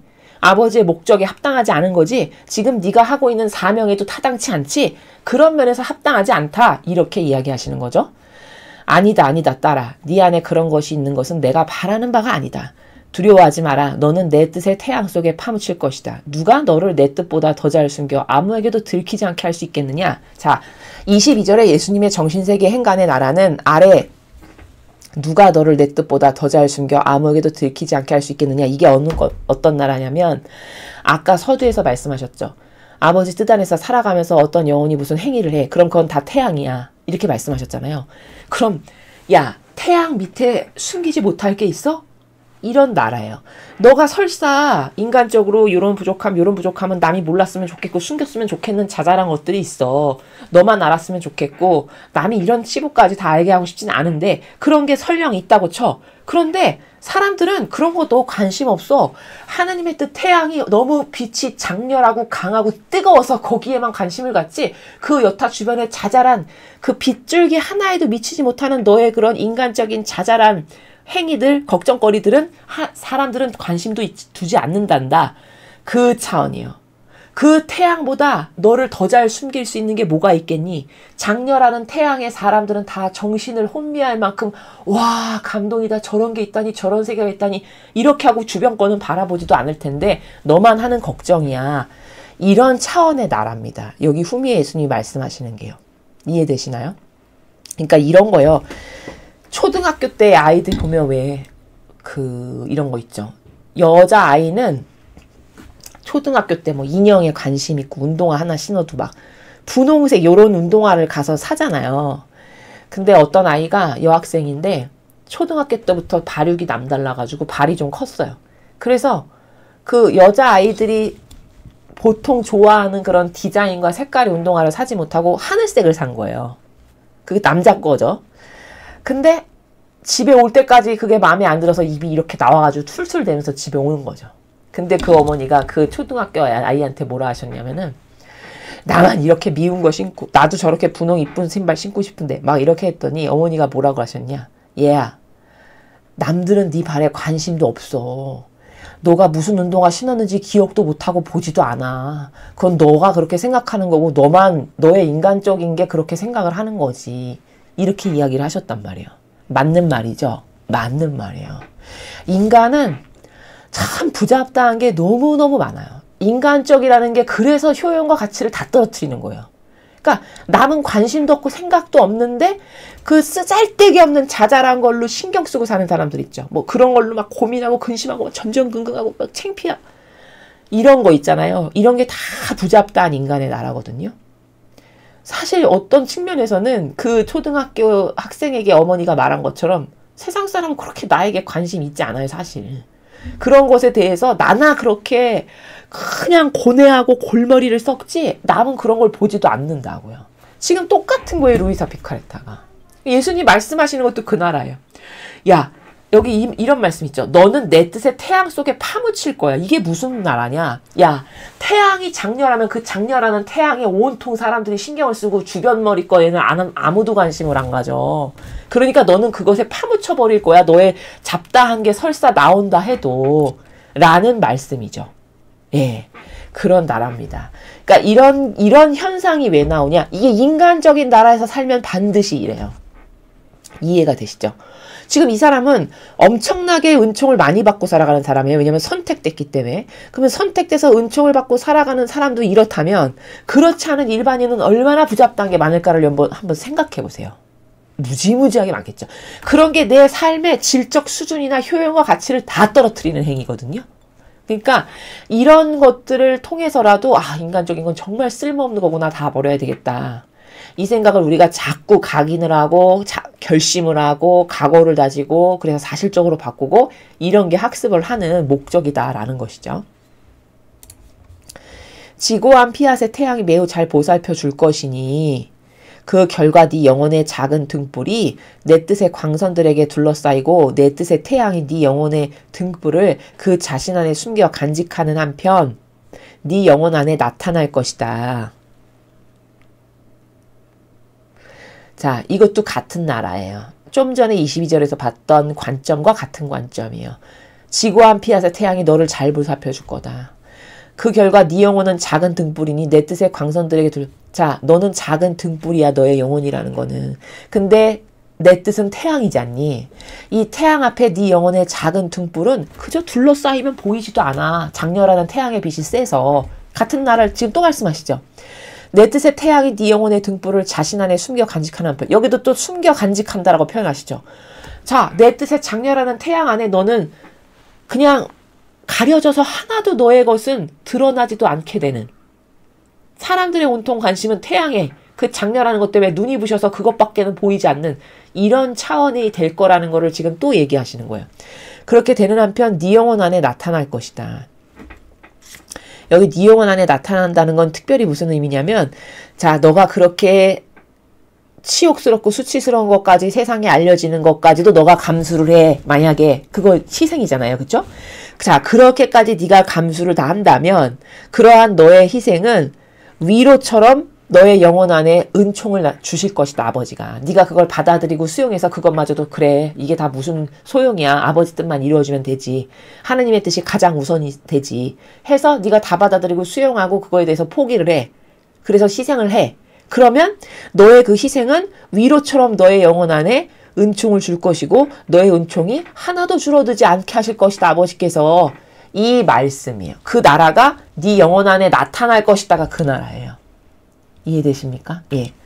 그러니 네가 네 예수를 흐뭇하게 하려면 평화로이 머물러 있어라. 무엇이든지 다 내게 맡기면 내가 모든 것을 돌보아 주겠다. 자, 지금 마지막 문장 되게 중요한 건데 우리가 여기 이런 말씀하셨죠. 무엇이든지 다 내게 맡기면, 예수님께 다 맡기면 예수님이 알아서 어련히 잘 돌보아 주실까? 라는 거잖아요. 마지막 문장. 근데 우리가 저한테 많은 분들이 신앙상담, 영적 상담 이런 거를 하시는데 이제 상담을 하다 보면 이러 여차저차 이렇게 됐어요. 그럼 이거는 맡겨드리고 기도를 하세요. 제가 이렇게 예를 들어서 처방을 드려요. 그러면 맡겨드리는 게 그렇게 안 되는 거예요. 공감을 하시죠, 여러분도. 아우, 그러려고 하는데 그게 잘 안 돼요. 이제 이렇게 말씀하신단 말이에요. 그러니까 그게 잘 안 되는 것도 인간적으로는 이해가 가요, 저도. 왜냐면 맨날 인간적으로만 살았는데 맡겨드리는 게 하루아침에 될 리가 있나. 한 번도 맡겨드리는 걸 안 해봤는데. 그러니까 그러한 믿음이 여태까지 믿음이랄 것도 없이 그냥 종교 생활을 했기 때문에 믿음이면 잘 맡기겠죠. 훌륭한 믿음이면 잘 맡기지 않겠습니까? 여러분 이런 거예요. 어린아이가 세뱃돈을 받았어. 근데 엄마를 믿으니까 엄마한테 그냥 왕창 올인 다 맡기죠. 그쵸? 근데 엄마를 못 믿겠어. 항상 엄마가 내 세뱃돈을 따로 쓰는 것 같고 온전하게 나에게 돌려주지 않는 것 같고 뭐 기타 등등 이런 의구심이 들어. 그럼 선뜻 안 맡기잖아요. 이건 못 믿어서 그런 거잖아요. 그쵸? 그런 것처럼 여태까지 신앙생활 한다 해봤자 사실은 믿음도 없는 거지. 예수님께, 성모님께, 혹은 하느님께. 그쵸? 그러니까 세상 사람이 말하는 거는 다 종교 생활이에요, 사실은. 그런 거 한 단면만 봐도 저 사람이 진짜 신앙인인가 종교인인가가 그냥 오래 갈 것도 없어요. 그냥 한 커플만 봐도 알 수 있어요. 이게 신앙인이 아니라는 얘기거든요. 못 맡긴다는 거는. 그쵸? 믿고 맡긴다는 거는 그 정도로 신뢰를 한다는 얘기예요. 그러면 하느님이나 예수님이나 성모님을 신뢰 안 한다는 얘기지. 믿고 맡기는 게 잘 안 된다는 거는. 맞나요? 맞잖아요. 아이가 엄마를 믿듯이. 그런 게 안 된다는 거죠. 단순하고 순수하게 그렇게가 안 되는 거야. 항상 내 거를 내가 해야 되고 애착하고 집착하고 내가 관리를 해야 되고 이 나라에서 한평생을 산 거죠. 그쵸? 그러니까 기본 믿음도 없는 거예요. 이제 이런 게 공통적으로 발견되는 종교 생활을 했기 때문에 있는 에러들이거든요. 그러니까 이런 건 어떻게 해야 되냐면 한 번도 그런 걸 안 해봤어. 근데 내가 지금 이거를 처음 해. 그러면 나는 처음 하니까 잘 안 된다는 걸 먼저 인정을 하고 본인이 납득을 하고 그러나 불구하고 예수님과 어머니 저는 이렇게 많이 부족하지만 이걸 한 번도 안 해봐서 지금 처음 하지만 저는 꼭 그 믿음의 완성을 드리고 싶습니다. 저는 완전히 예수님과 성모님과 하나 되는 그 영성의 길을 저도 가고 싶습니다. 그러니 저를 도와주세요. 저에게 믿음이 있게끔 제가 예수님과 어머니와 하나 될 수 있게끔 저를 도와주세요. 이걸 반복적으로 하면서 계속 시행착오가 있어도 그거를 해야만 돼요. 이해되시나요? 예, 어쩔 수가 없어요. 그렇게 해야 돼요. 그리고 이건 처음부터 잘 되는 사람은 없어요. 다 경도의 차이가 있지만 맨 첫 판부터 무슨 뭐 초심자 때부터 확 맡기는 게 잘 된다. 당연히 그렇게 되는 사람은 없어요. 그냥 믿음이 견고해지고 두터워지고 강해질 수 있는 다양한 과정들이 사람마다 필요해요. 거기엔 체험이 동반될 수도 있고요. 뭐 어떤 사람은 기도를 통해서 그런 영성의 발전이 있을 수도 있고요. 희생을 통해서도 되고요. 그거는 사람마다 다 다른 거라 일관적으로 말할 수는 없는 거예요. 그러나 그것을 안 한다. 그럼 영원히 그 세계는 안 열려요.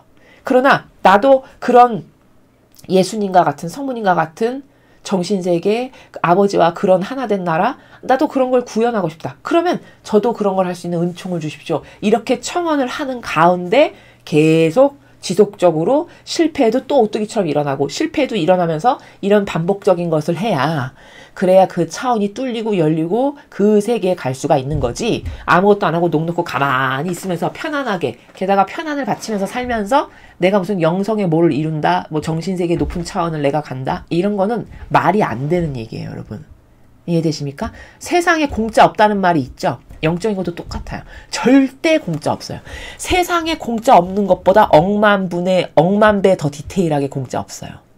아시겠습니까? 제가 이거 자주 하는 말씀이죠. 세상에는 불법이 난무하고 속이는 게 난무하니까 공짜가 있을 수도 있죠. 이 지금 같은 세상은. 근데 영의 세계에서 뭐 거저대고 대강 대충 하는데 뭐가 이루어지고 여러분 그런 거는 아예 이 세계에는 그런 게 존재하지 않아요. 이해되시나요? 예. 그래서 어떤 분들은 영적 상담하실 때 이러이러한 게 반드시 이루어졌으면 좋겠는데 그러려면 저는 어떻게 해야 될까요? 뭐 기도를 뭘 해야 되나요? 뭐 이런 것도 상담하시는 분들 많으세요. 그거는 답은 똑같아요. 어떤 하느님으로부터 이런 걸 내가 은총을 받고 싶은데 그걸 주세요. 물론 주세요 해서 주실 수도 있겠죠. 그런 케이스도 있을 수는 있겠죠. 그러나 그것이 꼭 나에게 그 은총이 왔으면 좋겠는데 하느님이 그걸 어떻게 하면 저를 주실까요? 라는 걸 할 때는 저는 반드시 공통적으로 드리는 말씀이 희생을 바쳐라 라고 해요. 하느님이 그걸 주실 수밖에 없는 희생을 당신이 진정성의 나라에서 하느님께 먼저 드리십시오. 이게 방법이에요. 왜냐? 공짜는 없으니까요. 이해되시죠? 절대 없어요, 공짜는. 공짜는 오로지 모든 영혼에게 생명의 최소한을 보장할 수 있는 공기, 물, 바람, 뭐 이런 것. 이건 공짜로 이렇게 하느님 아버지께서 우리에게 거저주시는 거는 은혜의 차원이라고 하는 거예요. 이건 은총이라고 말하지 않아요. 이해되시죠? 그런 거지 내가 어떤 것이 꼭 소망이 이렇게 이루어졌으면 좋겠고 뭐 이게 이렇게 됐으면 좋겠고 막 이런 게 있는데 그것이 어떻게 하면 이루어질 수 있겠나? 물론 그 소망이라는 것도 종류가 다양해서 예를 들어서 내가 99칸짜리 집에 사는데 100칸짜리 집을 살 수 있게 아버지 도움을 주시옵소서. 이런 거는 이루어질 가능성이 희박하겠죠. 그거는 자기 자아와 욕구를 더 키우는 거잖아요. 아니 지금 자아를 죽여야 될 판인데 그 자애심과 이기심과 자기가 갖는 물욕을 더 채워달라고 하면 그걸 아버지가 채워주시겠어요? 그게 더 나쁜 길로 가는 건데 상식적으로 그렇지 않나요? 네. 그러니까 이런 거 다 기본 지식이에요. 사실 영성의 나라에. 근데 그런 기본 지식도 없는 거죠. 근데 내가 99개인데 100개 주세요라는 걸 어떻게 해야 되냐고 물어본다면 이건 매우 난감한 거예요, 사실. 내 욕심을 더 채워야 되는데 더 채우려면 내가 무슨 기도를 할까요? 이게 이 일은 이와 같이 타당하지가 않은 기도라는 거죠, 제가. 그쵸? 근데 그렇지 않은 이거 없으면 우리 식구가 이렇게 고통스럽고 이렇게 한데 그나마 이것을 조금이나마 좀 줄여주십시오 라고 하는 물론 그것도 정신세계의 고도적 차원에서는 제가 이런 고통 희생으로 봉헌하겠습니다. 이런 수준 높은 질도 물론 있죠. 근데 그것이 잘 안 되고 이게 너무 힘드니까 이걸 좀 요렇게 해주시면 좋겠습니다라는 이제 대다수의 그런 기도들은 그것을 하느님이 주실 수밖에 없는 희생을 당사자인 자매님께서 혹은 형제님께서 바치십시오, 아버지께. 형제님이나 자매님이 가장 힘들어하는 희생으로 바치면 바칠수록 효용과 가치가 높겠죠. 왜? 그토록 고통스러워하는 희생을 바쳐졌으니 그걸 보셔서라도 하느님께서 그걸 좀 완만하게 해주실 수 있다라는 거죠. 이렇게 천상의 나라는 공짜가 없는 나라예요. 이해되시나요? 예. 그래서 오늘 우리가 배운 것은 30장, 천상의 책 20권 30장인데 오늘 우리가 배운 것 중에 가장 중요한 거는 하느님의 뜻 안에서 행하는 덕행, 그리고 인간의 뜻 안에서 인간이 제 아무리 선하다라고 해도 그 덕행의 차이는 하늘과 땅만큼 차이 나요. 그러니까 아주 쉽게 이야기하면 전 인류에서 가장 부자인 사람이 하느님께 자기 재산의 절반을 드렸어. 그러면 어마어마한 걸 드린 거잖아요. 봉헌을 했어, 하느님께. 자, 그 봉헌과 하느님의 뜻 안에서 살아가는 영혼이 묵주기도 일단을 했어. 그러면 세상의 모든 사람은 이 사람과 묵주기도 일단한 사람의 희생 중에 어떤 희생이 더 큽니까 하면 다 자기 재산의 절반 봉헌한 이 사람의 희생이 더 크고 값있다라고 100명이면 100명 다 얘기할 거예요. 그쵸? 근데 하느님은 묵주기도, 하느님의 뜻 안에서 살아가는 영혼이 묵주기도 십단한 걸 훨씬 크게 생각하세요. 그게 태양이고 이건 빛이에요. 이해되시나요? 납득이 잘 안 가시나요? 이해가 되셨죠? 오늘 배웠기 때문에.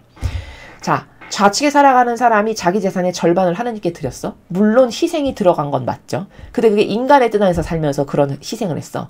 그럼 거기는 누룩이 굉장히 많기 때문에 그것의 효용과 가치가 태양만큼이라고 볼 수가 없어요. 왜냐면 인간의 뜻을 일단 갖고 살아가는 것 자체가 누룩이고요. 그리고 선행을 했다 한들 그게 100%다 순수성의 마음에서 했다라고 볼 수 없는 경우도 인간은 굉장히 많아요. 일례를 들면 그 사람이 그 절반의 재산을 띄어서 기부를 했는데 그게 어떤 마음으로 기부를 했느냐는 하느님은 다 아시거든요. 마음의 그림자를 보시기 때문에. 근데 그 사람이 자기 이미지 메이킹과 앞으로 내가 이 정도의 큰 기부를 앞으로 내가 사업을 하는 데 있어서 더 승승장구하고 잘 될 수밖에 없는 탄탄한 어떤 좋은 브랜드 이미지를 쌓는 거야 라고 하는 꼼수를 가지고 그걸 봉헌할 수도 있는 거잖아요. 그렇죠? 이런 게 다 인간적인 나라라는 거예요. 이러니까 제 아무리 대단해 보이고 커 보이는 것도 인간의 뜻 안에서 행하는 이것은 다 한 줄기 그냥 빗살에 불과한 거지만, 예를 들어서 성모님과 같은 정신세계에서 어떤 사람이 살아가는데 성모성 10번 했다. 그럼 이거는 태양과 같고 우주와 같아요. 이제 아시겠죠, 여러분? 자, 오늘 우리가 배운 것 중에 제일 중요한 거 제가 지금 마지막에 후미 여러분에게 말씀드린 겁니다. 여러분이 지금 나라가 이렇게 혼탁한 어둠과 망상과 오해와 부작용으로 가득해요. 물론 지금 기적과도 같은 일이 이 나라에 펼쳐졌어요. 3개월 만에 60%가 각성한다. 이거는 하느님이 하시지 않으면 이렇게 될 수 없는 일이에요. 여러분 이해하시나 모르겠지만, 왜냐면 저는 8년 전에 그 집회를 다니고 애국 시민들을 격려하고 맨날 나가서 기도를 해봤기 때문에 그 사람의 완고한 마음이 돌아선다? 이거는요, 큰 산에 바위 옮기는 것만큼 어려운 일이거든요. 근데 불과 계엄 터지고 3개월 만에 전 국민의 60%가 깨닫고 지금 일어나서 매일 집회 나가고 막 자발적으로 누가 시킨 것도 아닌데 열정으로 들끓어서 지금 이런 일이 있죠. 이거 사람이 한다고 해서 가능할 것 같으세요, 여러분? 저는 100% 하느님이 하신다라고 생각합니다. 그래서 아버지께 일단 감사드리는 기도를 여러분 수시로 하셔야 되고요. 더 많이 개입하셔서 이 나라를, 이 기회에, 지금 이 기회를 놓치면 이 나라는 끝이에요. 이건 엄청 중요한 티핑 포인트예요, 우리에게. 이 티핑 포인트를 반드시 살려야 돼요. 저희가 그래서 매일 하는 거예요, 고행을. 이해되십니까? 여러분도 죽을 힘을 다해서 하세요. 그깟 육신은 좀 괴로운 건, 육은 고달프게 쓰면 쓸수록 여러분 영혼에게 유익이에요. 여러분이 나라를 위해서, 공적인 걸 위해서, 하느님을 위해서, 진리를 보호하기 위해서, 선의 세력을 위해서 육신을 혹독하게 사용한다. 그건 엄청 훌륭한 거죠, 영혼에게. 여러분의 영혼이 엄청 복받는 순간들이라는 거예요. 그러니까 그렇게 하느님께 이 나라를 더 아버지가 깊이 개입하셔서 더 빠른 시간 안에 이 마귀를 완전히 쓸어버리는 이 절호의 찬스를 아버지가 더, 얘네는 정말 해줘야 되겠다, 안 해줄 수가 없다, 이런 마음이 드시게끔 감동을 드려야 돼요. 그러려면 많은 희생이 바쳐져야 되거든요. 그러니까 여러분도 괜히 이참에 희생할 때 해야지 하지 않고 결과가 안 좋았을 때 무릎을 치고 후회하지 말고, 인간은 그런 미련맞은 존재거든요. 이렇게 기회가 있을 때 내 현실에서 내가 할 수 있는 최선을 다해야 된다. 우리가 할 수 있는 게 그거고, 사실 우리의 희생과 기도 때문에 하느님이 이토록 이 나라에 많이 개입하시는 거다라는 걸 여러분이 영예로 여기시고 자긍심을 가지시고 앞으로도 많은 희생으로 완전히 이 나라가 새로워질 때까지, 이건 나의 숙명이고 운명이다, 영예다, 내가 이런 거대한 물결의 흐름에서 내가 선의 세력을 일으키기 위한 주도적인 역할을 한 것은 내 인생에서 참 의미 있는 값 있는 존재로서 역할을 했다. 이런 것을 여러분이 떳떳하게 나중에 여기실 수 있게끔 반드시 이 기회를 놓치지 마시고, 그렇게 각자 이체에서 많은 희생으로 하느님 아버지께 이 나라를 살려주십사 울부짖으며 기도하시는 그런 여러분 되셨으면 좋겠습니다. 이상으로 천상의 책 20권 30장 해설 강의를 마치겠습니다. 감사합니다.